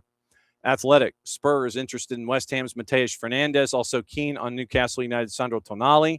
Philip Heinz, Bayern Munich, RB Leipzig expressed an interest in Liverpool's Rio Ngamoha, but a move for the 17-year-old seen out of reach. Ismail Saibati has completed his medical ahead of a move from PSV Eindhoven to Bayern Munich worth anywhere from 52 to 55 million euro. Contract's going to run through 31 until 31, and that's from Florian Plettenberg. Fabrizio Romano, Arsenal have sent an official offer to Leicester for 16-year-old winger Jeremy Monga. Gazzetta dello Sport, Christian Chivu wants Inter Milan to have Lazio keeper Ivan Provedel, Udinese defender Umar Solé, and Liverpool midfielder Curtis Jones before their training camp starts in Germany, July 16. Okay, so you got a month to get me these three dudes. Team talk. Anderlecht defensive midfielder Nathan Decat is being looked at by 1, 2, 3, 4, 5, 6, 7, 8, 9, 10, 11, 12, 13, 14 clubs in 1, 2 different countries, Germany and England. Team talk. Nicolo Shira, Juve CEO Giovanni Carnevali has been in direct contact with the intermediary of Real Madrid attacking midfielder Brahim Diaz. Also, Nicolo Shira reports that Carnevali has also met Rendo Colomawani's intermediary to explore the conditions of a possible deal to bring him to Juve with PSG wanting between 40 and 45 million for the striker. Inter Milan have sent Atalanta an official offer for Marco Palestra of 45 plus 5 in the Euros and add-ons. Wingbacks already agreed to personal terms. Ajax interested in signing Marc-Andre ter Stegen on loan from Barca.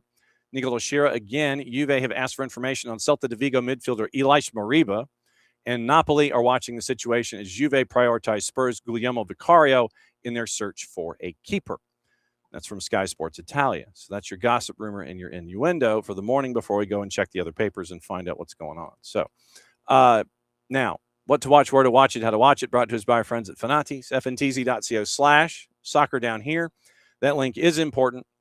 Helps us, helps you, helps them with all of the places that you can watch games and matches in South America. A lot of the A and B divisions.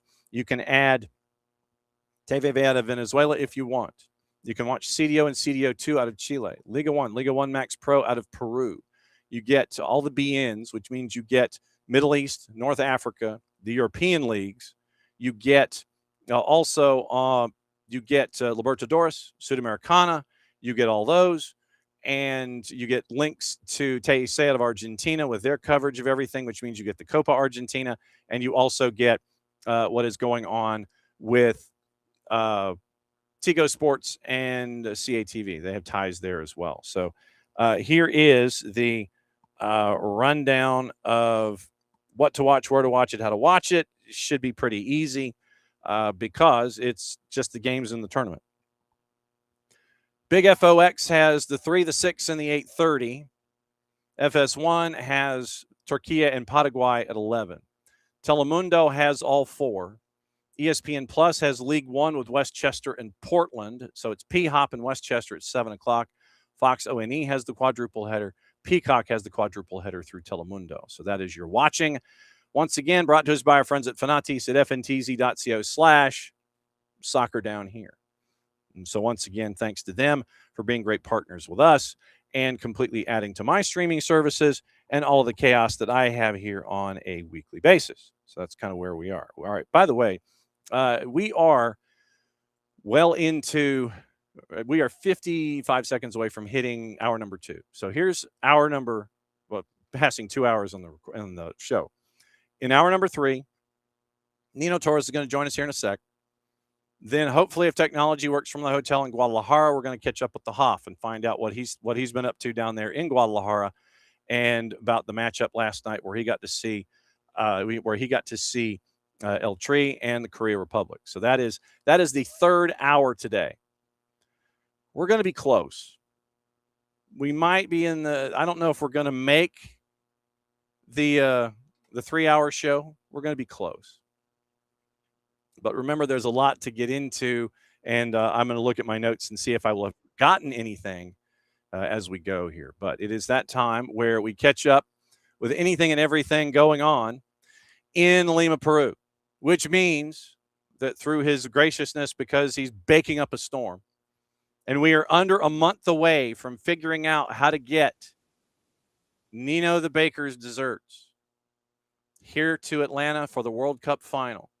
We go to Lima, Peru, and find out what is on the mind of our friend Nino Torres from Fubo TV.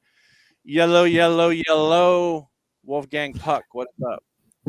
Hello, yellow, soccer down here, fans. Nino Torres with you on World Cup edition. And of course, I got to pick up something from this, right? From this first, how many games already? Like 18, 20 games? I forgot how many games already. Yes. But the beautiful moments across the board, across the country, across Mexico, Canada, and the US, and the entire planet. And I pick one, and I'm gonna just pick one moment because I believe it's a very strong message from the fans, and I'm pretty sure you heard this, but let's play it again.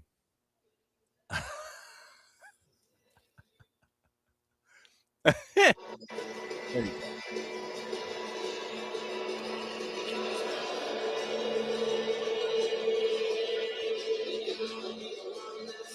There you go. Wonderwall, of course.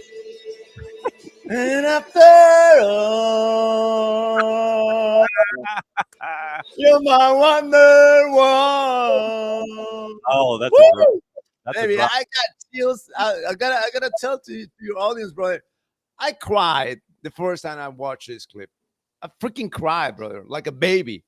Because to see Jude Bellingham, his focus, his admiration for the fans, and Harry Kane like an absolute king, raising his arms, it just make you believe. Just make you believe that it might be. There are contenders.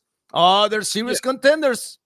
But why True. England is in the second tier of candidates, I don't know. We want to talk about it because it's on the topics, but I'll put it in the first slot, brother.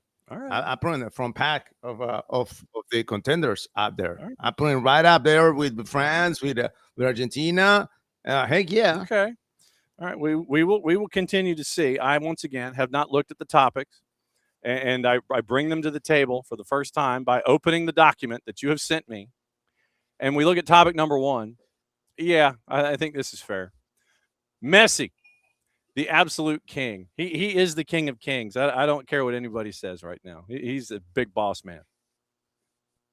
It's just, and it's crazy, right? Because it's destiny, right?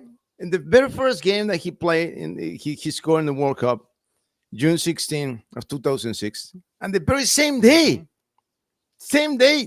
June 16 of 2026, 20 years apart. And the guy is like he's I don't know, but we might check with the cryogenic clinics and to see what happens with this guy, because there's something in that body, in that soul that remains intact. How he got so emotional for scoring a hat in a bench and Scaloni. I mean, there's signals. I mean, the universe, the soccer universe, the soccer gods are sending us signals that the soccer might not owe only one cup to Messi. Not only one. It could be 2. It could be 2. And I know it was Argelia people. I know all the Messi haters. I'm like in, I don't know how many chats on WhatsApp am I, but I want to say like 75% of the people in those chats hate Messi. They just do. You know, we were watching. I was like, oh man, this is a goal from Leo. Oh yeah, of course, because they just avoided a red card as big as the U.S. Right, brother? What are you talking about? How about the other red cards? The other fouls, that they did like 5 other situations, very similar situations, that there were no red cards. But nobody's talking about those. No. We're talking about the one who made it, right? We're going to talk about one because this World Cup is absolutely rigged. Oh, God, your feelings are rigged, brother. Your feelings are rigged. That's what they are. Your soul, your heart. I don't know where you have it, but it's not in your chest. I'm pretty sure that it's not in your chest and your soul. I don't know where it is now, man. Yeah, just enjoy the moment. Just why we can do this, brother? Why we can just admire this absolutely grateful moment that we are so lucky to live in this era. So lucky to live in this era to watch this magician that is just. I have no words, man. I have no words, and of course it comes in immediately the comparison with Ronaldo. No, just leave Ronaldo alone, brother.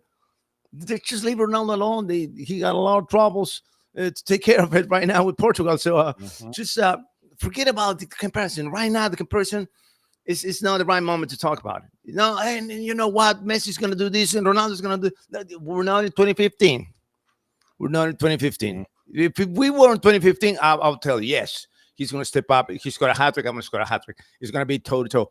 But right now, their atmospheres, their teams, their priorities are in a different place. And that is why it just cannot be an equal race between the two kings. But because yes, I'm still calling them the two kings. For me, they are the two kings still. Okay.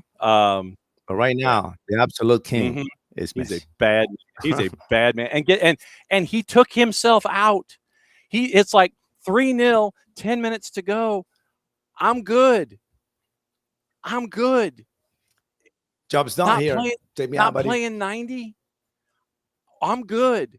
The fact that he's taking himself out and he's not playing 90 now. So it's like, no. He is in control of. It's like, I don't have to do this anymore. I can peel it back. I can check out. I'm good. That should scare the ish out of everybody that he's now like, no, I'm good. And then he goes and sits down on the bench. This is new. He's not out there for a full 90, but when he wants to come out, he's checking himself out.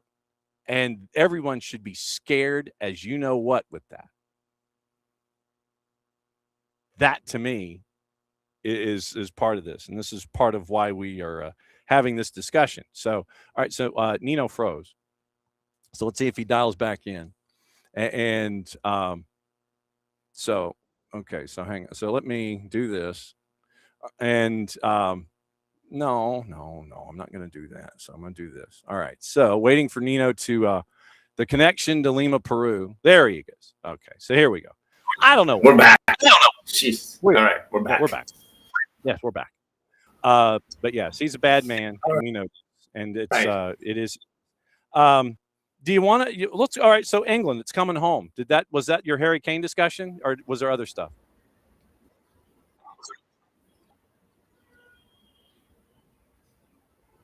We're good now. Yeah. Okay. All right. Yeah. We're good. Yeah. All right. Yeah. So England, it's coming home. Was that Harry Kane? Yeah. I think England's coming home. Yeah, you go. Go for it. All right. England, it's not like I do know why we are looking at England as a second tier team when it comes to candidates. Not second tier team in the World Cup, but in the candidate pack. Right, like they're not number 2, number 1. No, they're like number 4, number 5. Mm-hmm. It's because they'll fall apart at critical moments. They just at least they survived the penalty curse. It's already taken care of. Now they gotta surpass the next level. It is to reach the finals for the first time since they were home. So I don't know if it's going to be enough to take it home. But that moment, Johnny, it's just because you need something extra to win this cup.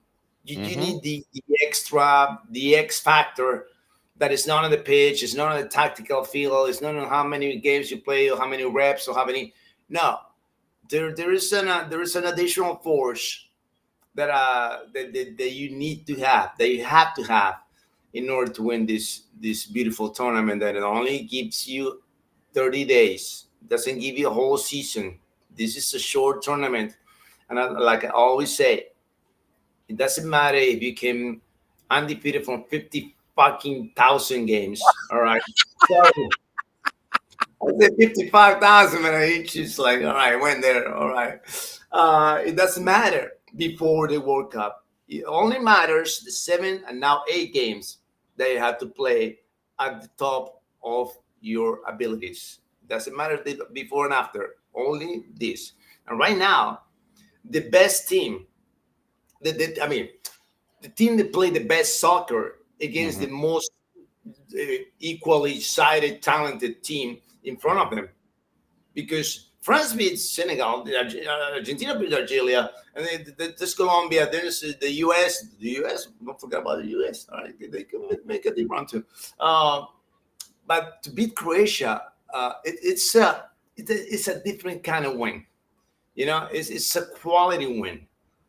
A quality victory against a quality team that the other teams don't have in their groups. All right, so just be careful when you analyze and grade the victories for teams. For me, the biggest victory, the best game of this first round is the one between England and Croatia. The best game. Okay. I can go there. I mean, it was crazy. It was sideways. I get it. I'm down with that. Topic number 3 England has to do with that other king that you were mentioning. 25 touches. He had 16 of them in the first 45 minutes. He had 3 shots, none of them on target. 2 of them in the second half. I think all 3 of them, frankly, were in the second half. He had a header. He had a header that showed he can still jump out of a gym, but it was wide of the near post when he could have just powered it through with a foot instead of trying to jump for it.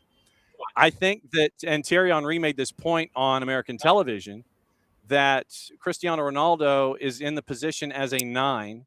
He's not a 9, and he's trying to, play other positions when he's positioned as a 9, and he's gumming up the works with Bruno Fernandes up top, and he's turning into more of a problem as a 9 than he is where he would be natural. But there are others who are younger and, dare I say, better at this point of their careers. So Roberto Martinez, who apparently has already said he's out, you've got this big problem, and it's going to keep Portugal from winning everything as long as Cristiano Ronaldo starts in that lineup.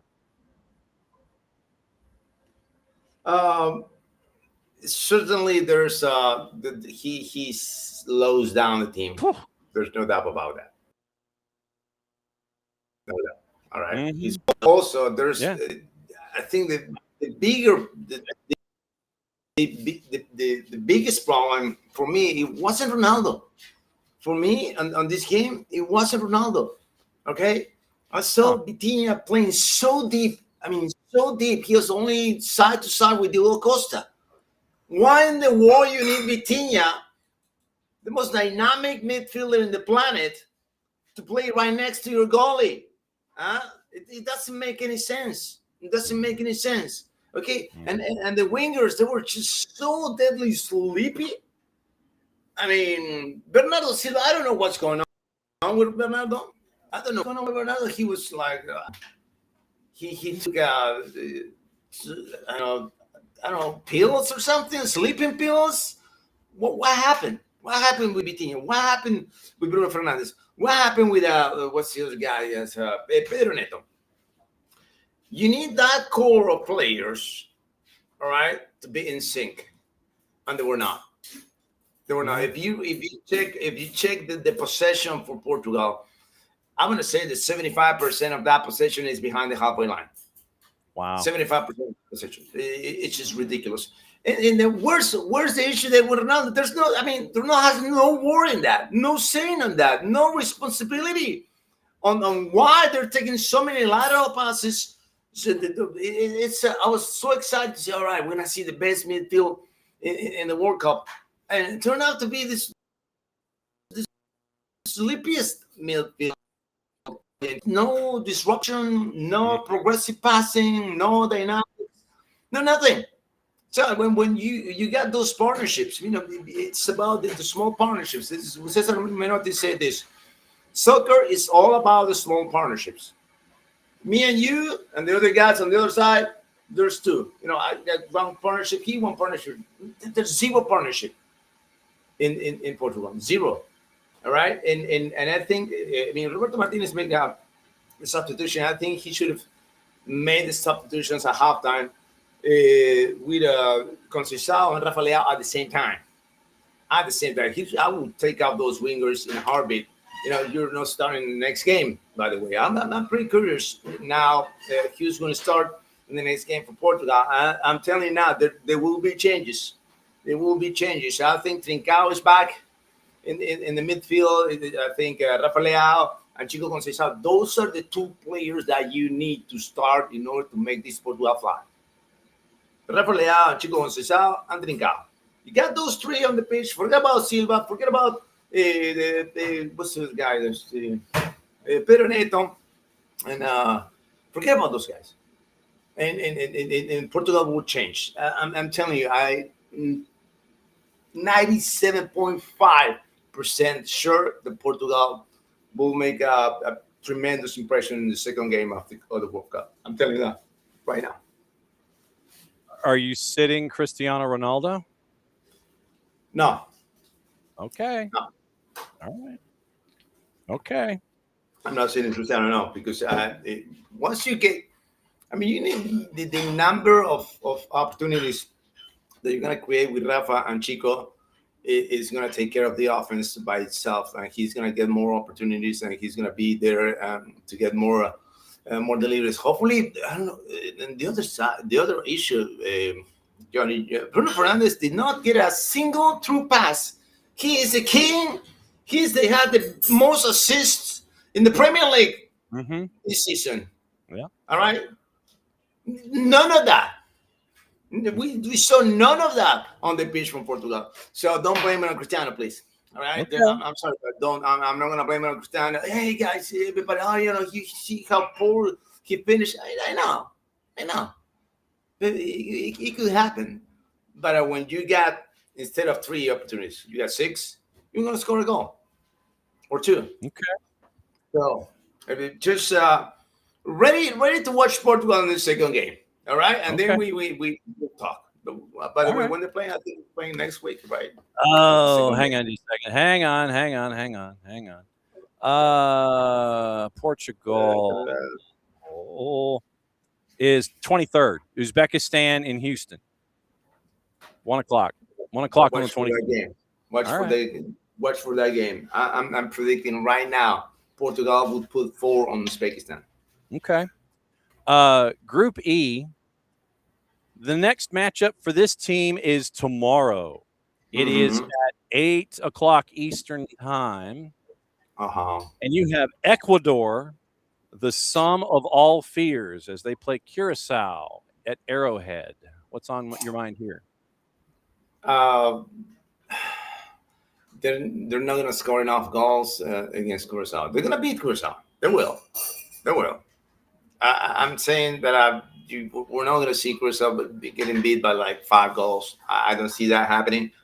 The most that I could see is 3. But I'm saying that it might be 2. Okay. It might be 2. It might be 2 goals only, and that's a big issue when it comes to the run for the 3rd place. Okay, because remember there are 8 teams that are gonna fight for that 3rd spot, So, I mean, there are 8 spots for that third place, and that's what I say. Okay. And I don't think Ecuador is going to have enough goals for that, because they, like we mentioned prior to the start of this World Cup, everything in Ecuador is fantastic up until the offensive line. You know, the offense, you got a 36-year-old Ener Valencia, and then you got Kevin Rodriguez, and you got Jordi Caicedo. But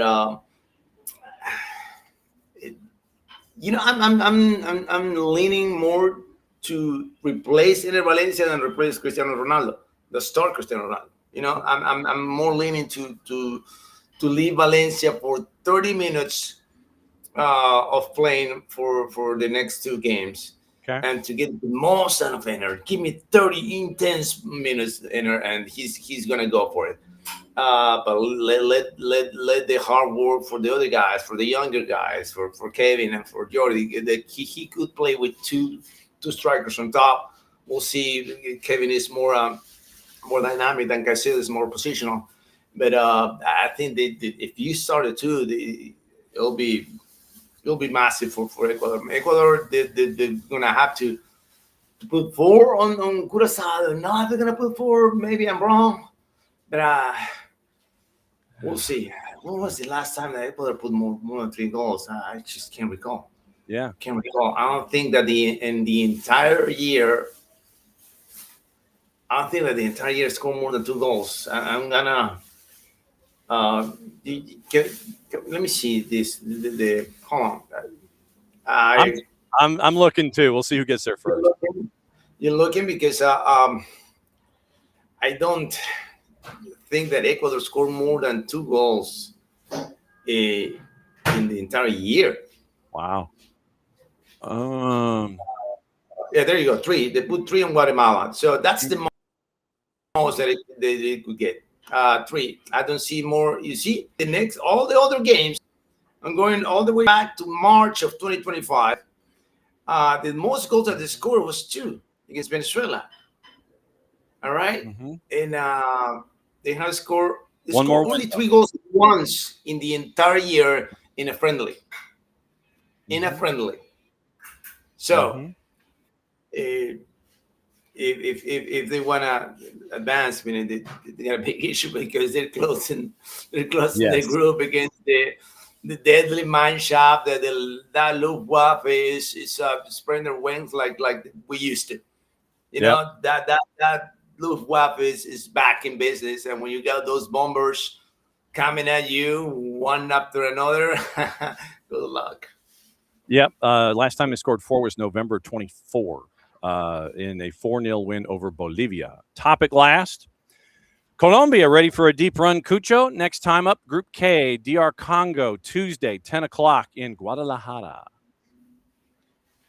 You know, Colombia was it was an emotional win. It was an emotional win. And that hustle from Cucho Hernandez in the very last second of the game, you know, good, you know, hustling like that, and then get a beautiful cross to get the last goal for Colombia. But Colombia could have won that game like easily for a couple more goals, easily. There were 2 shots from Lucho, and by the way, the other Lucho Suarez, I got on my fantasy team. They gave me any single point. He didn't get the. He didn't. It was the same, almost the same case with Ronaldo, Johnny. Lucho Suarez did not get how many chances did he get? How many balls did he get in the final third? Lucho Suarez, not many. I want to say like 3 in the entire game. And when you're a striker, you need to be fed. And he wasn't fed. But Colombia has Lucho, it has James, he has Cucho, he has, you know, several other names that it could score. So the thing with Colombia is they recovered. They recovered that because they went down after the Copa America. They were not the same team that we saw, that we were all marveled in their performance in the Copa America in the regional finals. But I think Colombia is ready for a deep run again. Hopefully so. Hopefully we get to see Colombia in the quarterfinals. Hopefully, I think so. I think they will get to the quarterfinals.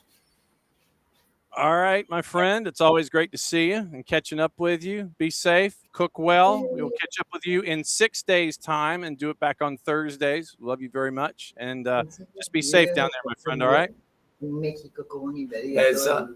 Yeah, I can. Hold on, Johnny, I got something. One more video here before you go. Yeah. This is Colombians in Mexico. Look at that, brother. Oh, that's fantastic. Colombian invasion in Mexico. It's ridiculous, man. That's ridiculous, man. Thanks, Hey, guys. that's what it's all for. Be good. We'll see you next time. All right. So that's life in Lima, Peru. So now we sit there and we hope that we have done the appropriate sacrifices, that we have appeased the gods of power and light and electric. We go to Guadalajara, Mexico. God, just let this happen. Hoff, how are you, my brother? Yes. The wait is over. Nelly, how's it going, man? Oh, my God. Questions more for you. You're the busiest man in show business in Guadalajara, as we call it now. It's not Guadalajara. It's Guadalajara. He did it. It's official. Yeah. Let's see the stakes. We'll let the Mexican people decide. If you hear several horns out the window this morning, the streets are still celebrating, and I'm a little bit hoarse over here as well, but it was all worth it. And look, low gear, brother. Low gear. That's what we're hunting for. So let's see. Your next match is when? When's your next match? We have got Tuesday, the 23rd, I believe. That'll be Colombia against DR Republic of Congo. Yeah, you got DR Congo at 8 o'clock local time, 10 o'clock here in this particular part of the planet. What has it been like for you out there in Guadalajara doing all of the World Cup stuff, man? It's been great to see your stuff on socials. What's this been like for you? Thank you, brother. No, it's been really fun, man. This is, first time being in Mexico for me. I've had a really cool upbringing of having all sorts of different Spanish-speaking cultures, from, a teacher in high school who's from the Dominican to a couple of Cuban professors, but never had any real Mexican cultural influence. And picking up the language in here has been so cool, man. From having nothing but a trillion tacos every single day to I don't even want to know my tortilla count right now, dog. It's probably ungodly. And it's just a beautiful, beautiful people too, man. They're so happy, so eager to just welcome you into the world too, which has been really cool. Been walking around the city, and I think that's been my favorite part of this World Cup too. I'm dying to hear how it's been down there in ATL as well, but just how loving people are right now. It's so cool seeing people on the metro in New York. Like, you see a dude in a Brazil jersey and a Moroccan fan right there, and they just like hug as if they've been brothers for their entire lives. Like, in what other setting besides the Knicks after 53 years or however long that was, are we going to get moments like this? This is the beautiful game, man. So it's been so fun. No, it has been stacked and packed and racked over at Atlanta Stadium. And we've had, I think, close to 140,000 folks go in the door for the two matches so far. And it has been just bananas to see what we know about the sport and what it means. And I mean, you have 4 different cultures wandering in. You have all of the parties up there on the top level, on top of the red deck, and in between State Farm and Mercedes-Benz. It's been a fun watch. The Cabo Verdeans, they took over. They took over all the partying leading into the matchup against Spain. It was great there. And then yesterday, with all the chaos that was going on with Czechia and with South Africa, the Bafana, I ran into a father and a son from Birmingham who were there to see Bafana take everything going on. Look, there were Cabo Verdeans that came down from Massachusetts. And apparently there's over 100,000 Cabo Verdeans that are living in the state of Massachusetts. They came down. They were loud, brother. I mean, it was loud to see that one happen. And the fun thing was, and you and I know this, that when you've got some neutrals in a building, you're going to have fans of both sides. But then when you've got the neutrals, and you have what Cabo Verde was doing, and they were staying with it and staying with it and staying with it.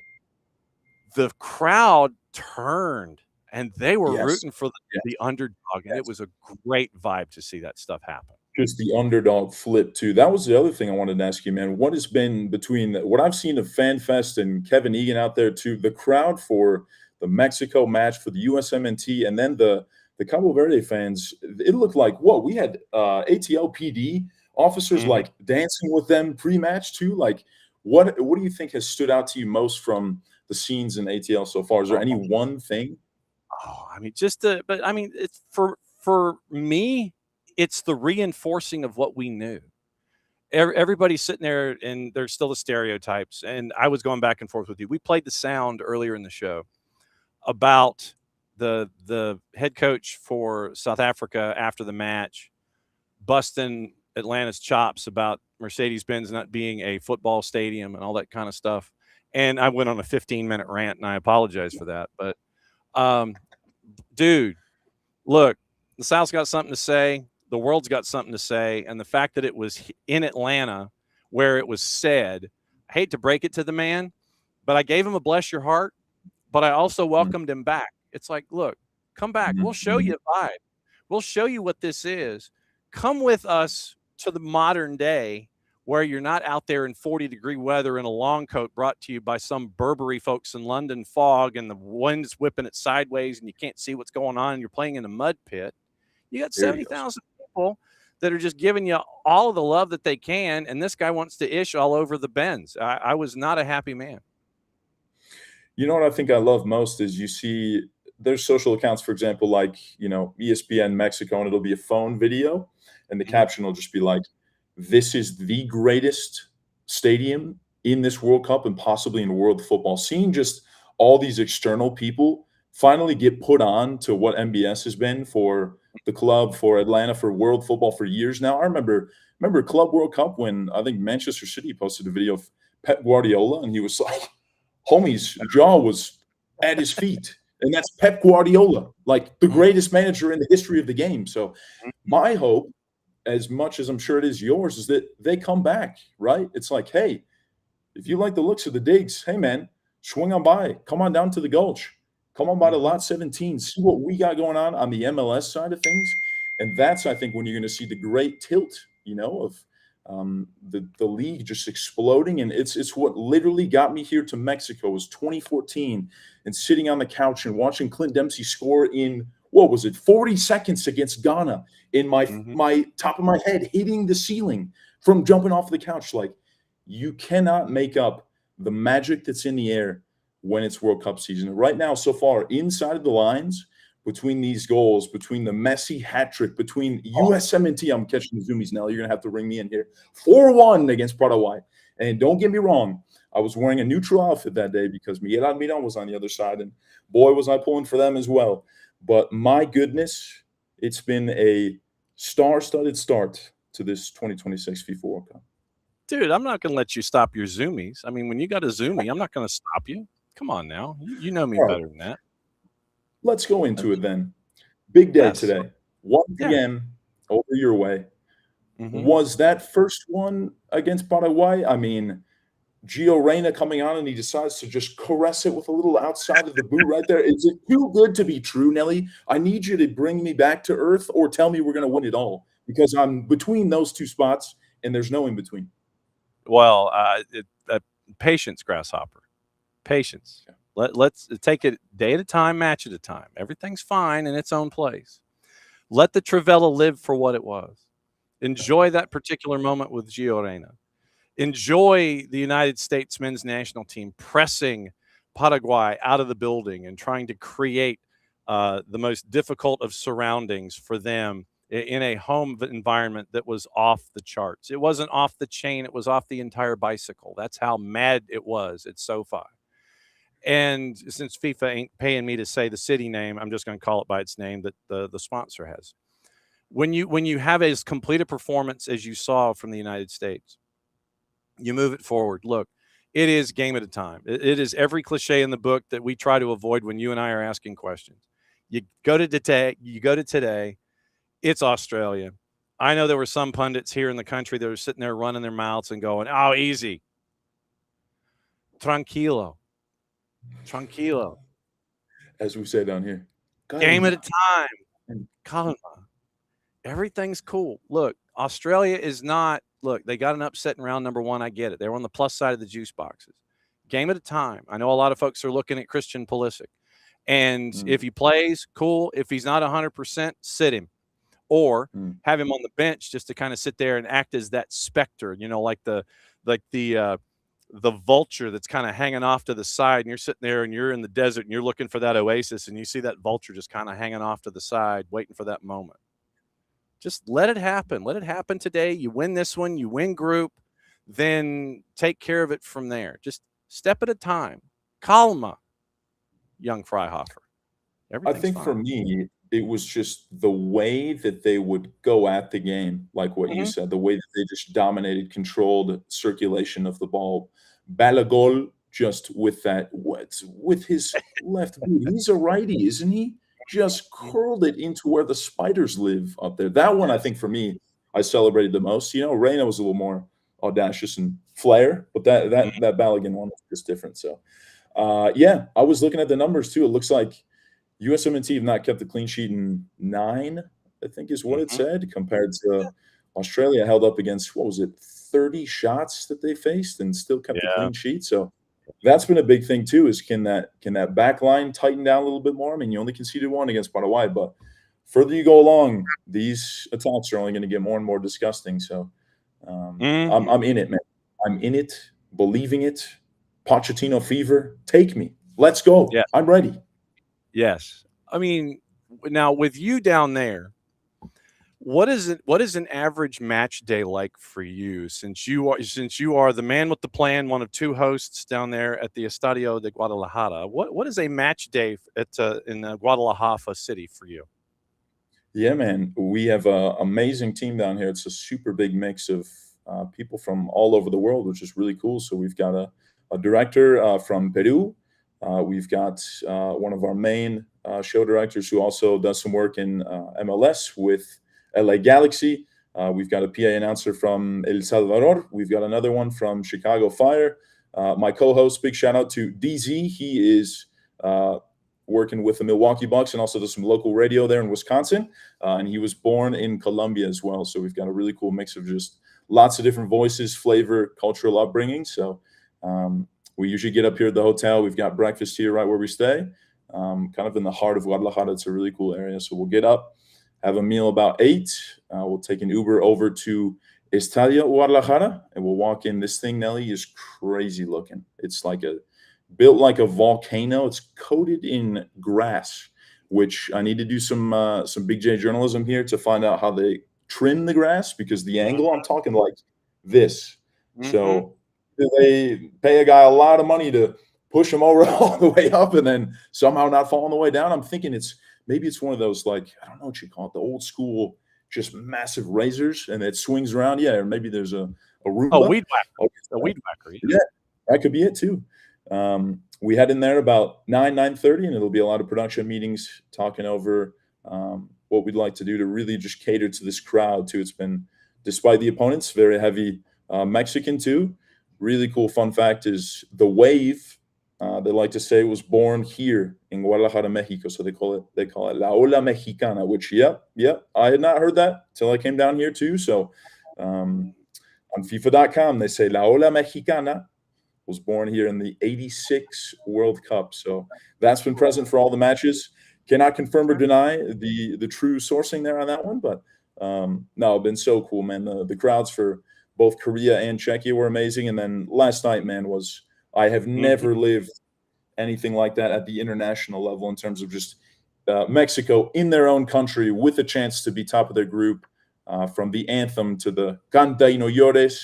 I've got plenty of videos I'll show you after this. I'm quite literally fresh out of bed, as you guys can tell too. So it's been an awesome adventure. Okay, so I was doing some research.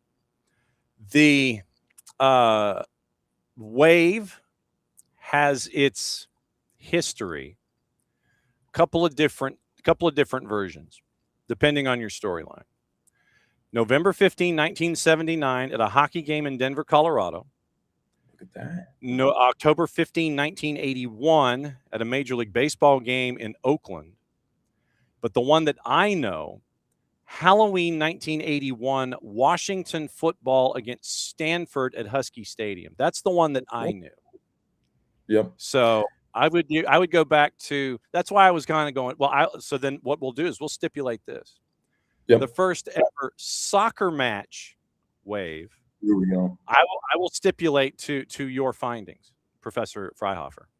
But when it comes to the matchup of the wave itself, I will go back to 1981 and Halloween night at Husky Stadium for a Pac-12 game with Washington and Stanford. That's the one that I knew. So that's where my information is. Yeah, I did think it was something American too. Like growing up, no matter what sport you go to, you're like, oh, here comes a wave. Like that is our thing, you know. So when I got here, I was like, wow. I guess they do call it the La Ola Mexicana, so the Mexican wave. So I'm not sure if there's different categories for it, but either way, Guadalajara's blowing me out of the water. That's for sure. So there's a song that is called the Mexican Wave. A song by the Irish metal band Curb Dog, and a single released on 17 March of 1997. Taken from their second album, On the Turn, recorded in 1995 at Sound City Studios in Los Angeles. So Mexican Wave, CD number 1, one of the 3 CDs apparently that was released by this group that I've never heard of before, Curb Dog, at KERBDOG. Mexican Wave. So it's an Irish metal band song, Mexican Wave. But I will stipulate to your version of it being in the beautiful game. How long have you been down there? That is such a good question. You know what? All these days are starting to blur together so much too that I had to start. I'm not even kidding, brother. I started a note on here to simply write down what I've been doing every day because it's starting to like merge into just a mirage. So I got down here. Let me take a look at the calendar because I couldn't even tell you. It was June 4th was my last day in Atlanta. So it's been a bit. We are here until the 27th. So we've got another good stretch. We'll be off this weekend. So I don't know if you saw any of the videos. I think I saw you talking with El Señor Torres right there about just the Colombian fan presence too. And people in plazas starting to just get together and celebrate. Last night, I don't know how, dog, that's how tired I was because out my window every 4 seconds was bang, bang, bang, bang, bang, bang, bang, cars driving by, buses full of people. It's just unbelievable what this does to the streets of any country. So today the plan is after this, we'll do a little bit of work and then we're going to grab the Osmo again. And I'm trying to make it. It hasn't been technically daily, but I'm working on a little segment called Diary Joe. So instead of the daily, it's just the Daily Joe, where we run around here in Guadalajara and find magical stories. There was a kid last night that says, and if yes, ECC, which has been a big phrase for Mexican fans of just like, what if it does happen? What if we can do it? What if we can go all the way? So there was that. There was a lovely Korean couple who was celebrating their honeymoon last night here in Guadalajara, traveling to all of the Korea Republic matches, and they got on TV as well. So that's the stuff that I think I love as much as the results that happen on the field is the human side of it. Just the merging of cultures, all the different backstories. I think there's that. You're gonna have to check me again on this, but Sonder, maybe it's a word that kind of stands for, you know, everybody has such a complex life all around you, and there's thousands of complexities that you brush past every single day and you don't even realize. So when we can share a bit of commonality in this beautiful game too, man, there's nothing like it. So you're going to be down there another 8 days? Sounds right. Stage? Okay, 27th. So then you get to probably come home and collapse, I would imagine. Yeah. It'll be, falling down face first. Just probably right there, just past the front door, drop the bag. I don't even know if I'll unpack it for a couple of days. We'll see. And then we'll be moving. We got some exciting stuff coming down the pipe in terms of content for Atlanta United on the club side, too. We got a big turn, of course, hopping right back into the MLS season with some really exciting stuff coming up. I can't say too much right now, but let's just say we will be on the move, still getting back at it and telling some really exciting stories. So stay tuned. Absolutely. it's great to see you, my friend. I am insanely proud of you and what you are doing, and down there adding to this on the CV. If we can swing it, meaning if you can swing it, because I sit here, you're the one who's busy. Can we catch up with you before you leave? Yes, please. I should have 2 off days next week. I'll get you on the dates for those 2. And before I go, I'd be remiss if I didn't say shout out to the SDH network. Now, the stuff that you, Jason, Maddie, Nick, Jarrett, everybody, you guys have been leaving it out there for years now. It's really cool to see this start to take off, to see the repercussions, the storytelling, the unique perspective that you guys have.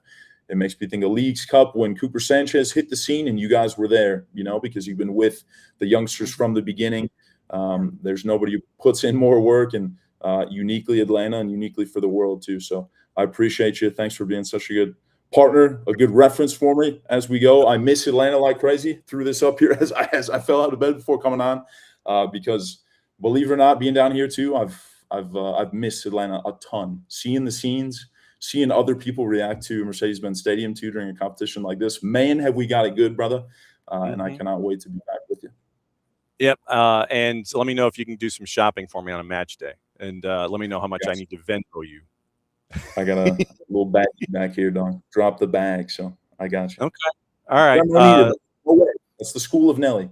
Yes. So it's 10 of 10. So get the heck out of there and go get breakfast or go back to bed and collapse.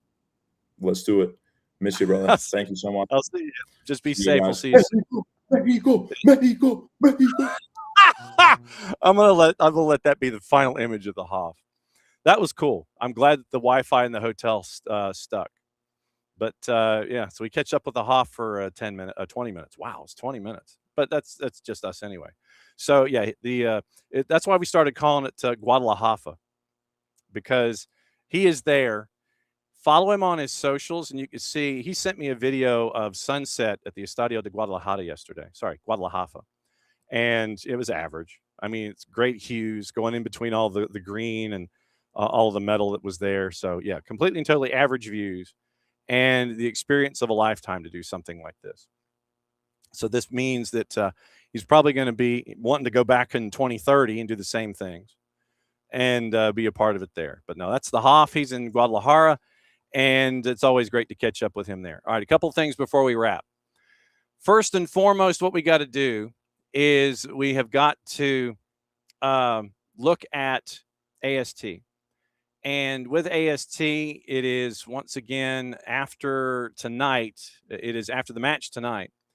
And it is a piece of where Jason gets to kind of let you know what's going on, the things that you need to know about for 2 hours at a time. So tonight, 6 to 8, 92.9 The Game, the Odyssey app, 92.9 The Game YouTube channel. And it is his way of letting you know what's going on, highlights and such. But there's also a part of AST called the 343. And it's where Jason kind of takes you through the news and all the notes and things that make him smile. So this was a part of AST, and it was something that reminds us all about what is cool with the game. So this, if I can get my font correct, did I post it already? I think I did. I can't remember if I did or not. I don't think I did. So here we go. So this is Atlanta Soccer Tonight from last night.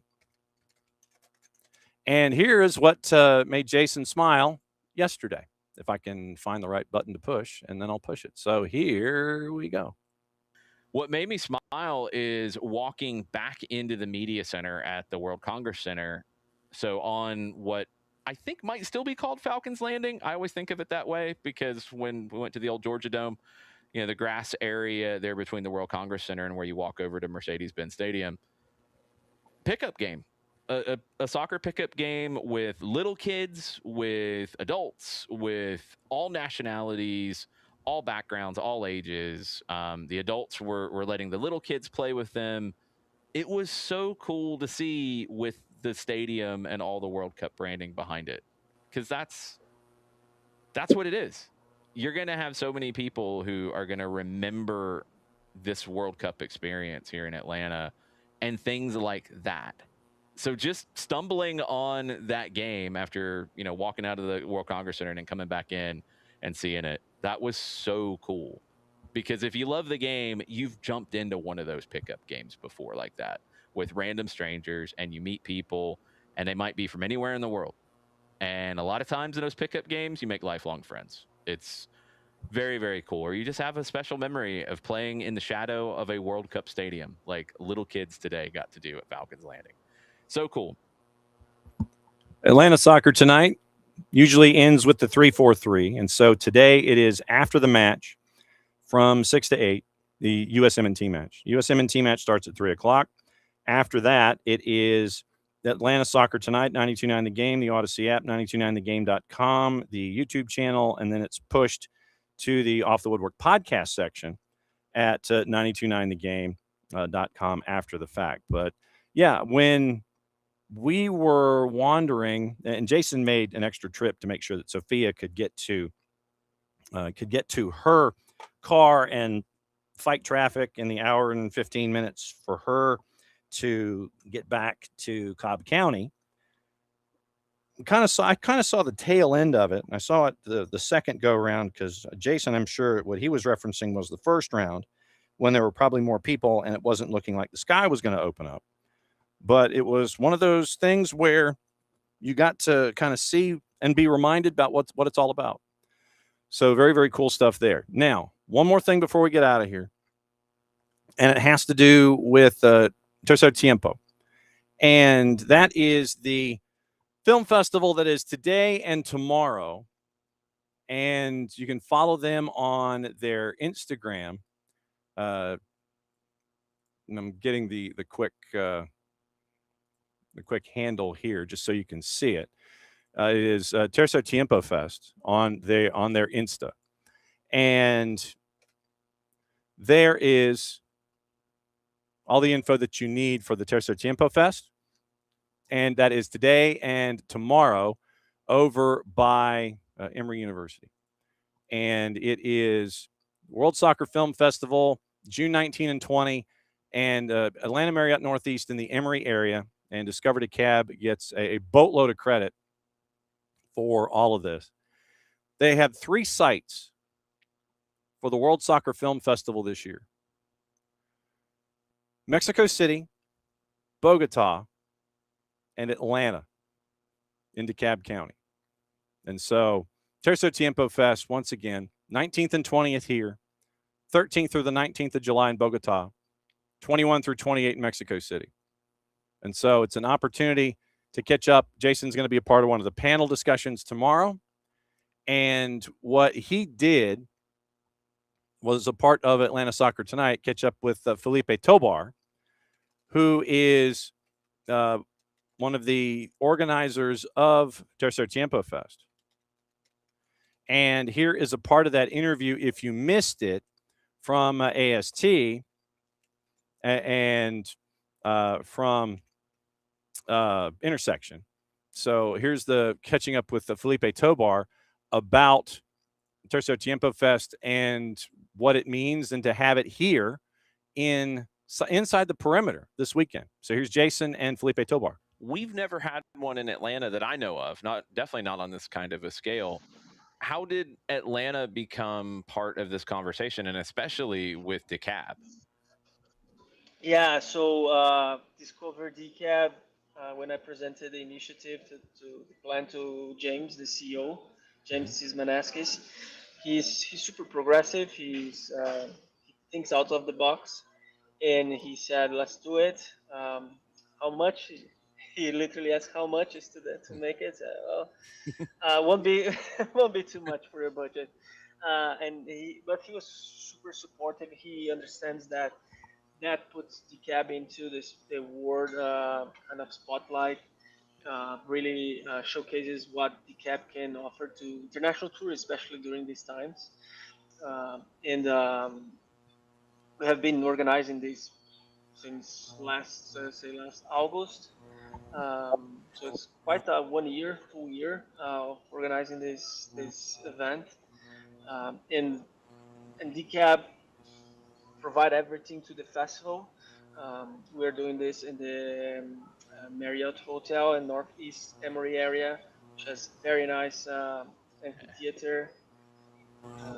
And we are bringing lots of panelists, like even diplomats from like the Consul of Argentina. For Atlanta, we're bringing directors of the U.S. Soccer Federation, Atlanta's amputee soccer, coaches of the United States Soccer Federation as well. So these panelists wouldn't be here without the support of Discover DCAB, which is Discovered a Cab helping out with the Tercer Tiempo Fest. Once again, that's today and tomorrow on the inside the perimeter, Northeast Atlanta.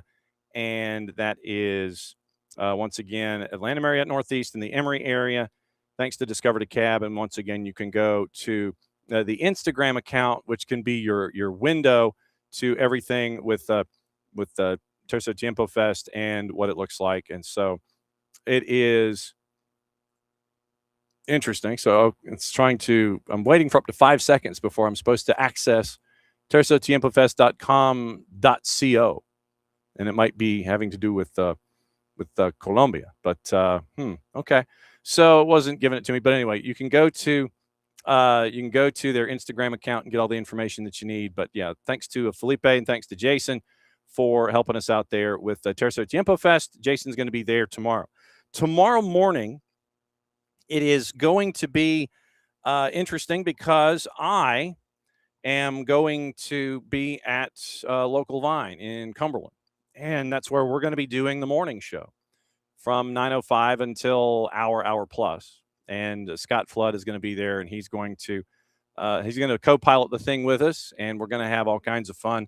And we're going to catch up with our friends at Local Vine tomorrow and let everybody know what's going on up there. But we're going to be up there for the morning show, and we'll let you know what happened tonight. We'll talk about tomorrow.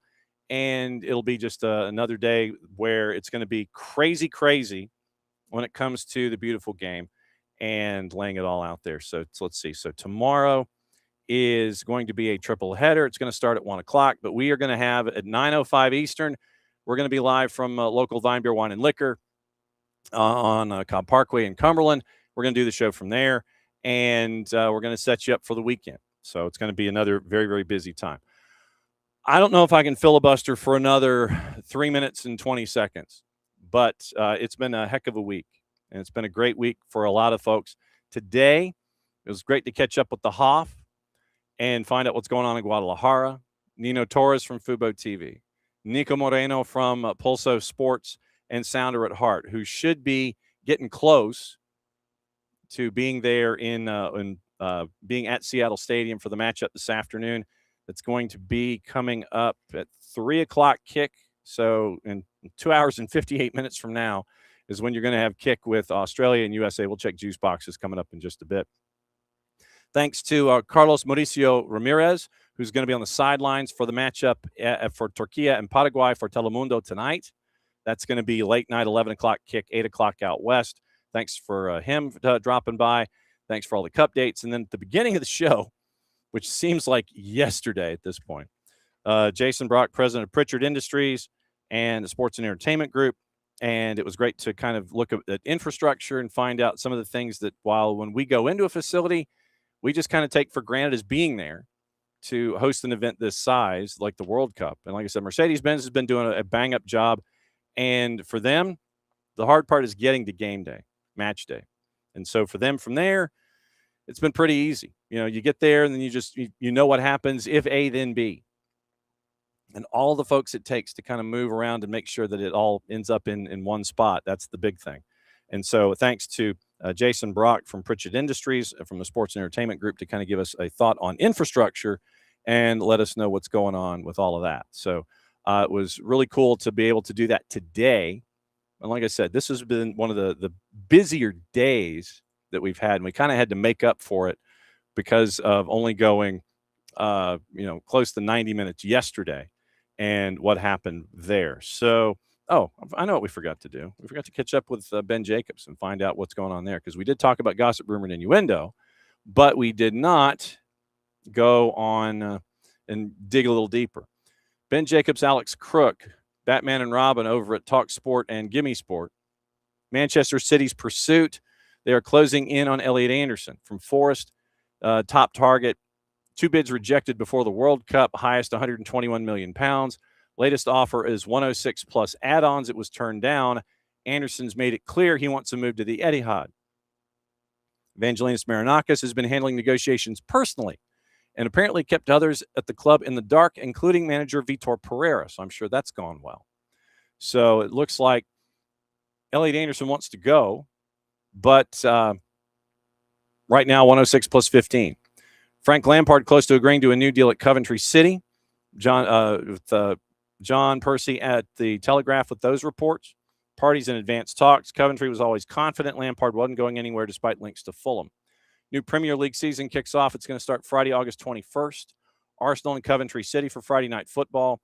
Then you've got 5 teams. You get 5 matchups on Saturday the 22nd. Hull City and Manchester United. Ipswich and Sunderland.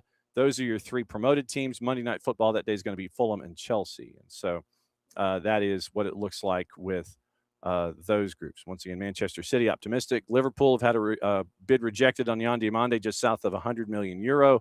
Talks are ongoing. Liverpool have other options. Ipswich have open talks with Levante to sign Etta Ayong. Levante want 25 to 30 million pounds. Club-to-club contact is underway. Ayong is prioritizing a Premier League move. Everton have also made an inquiry. So that is that's where we are. Oh, I guess before we go, I need to do this because it's appropriate.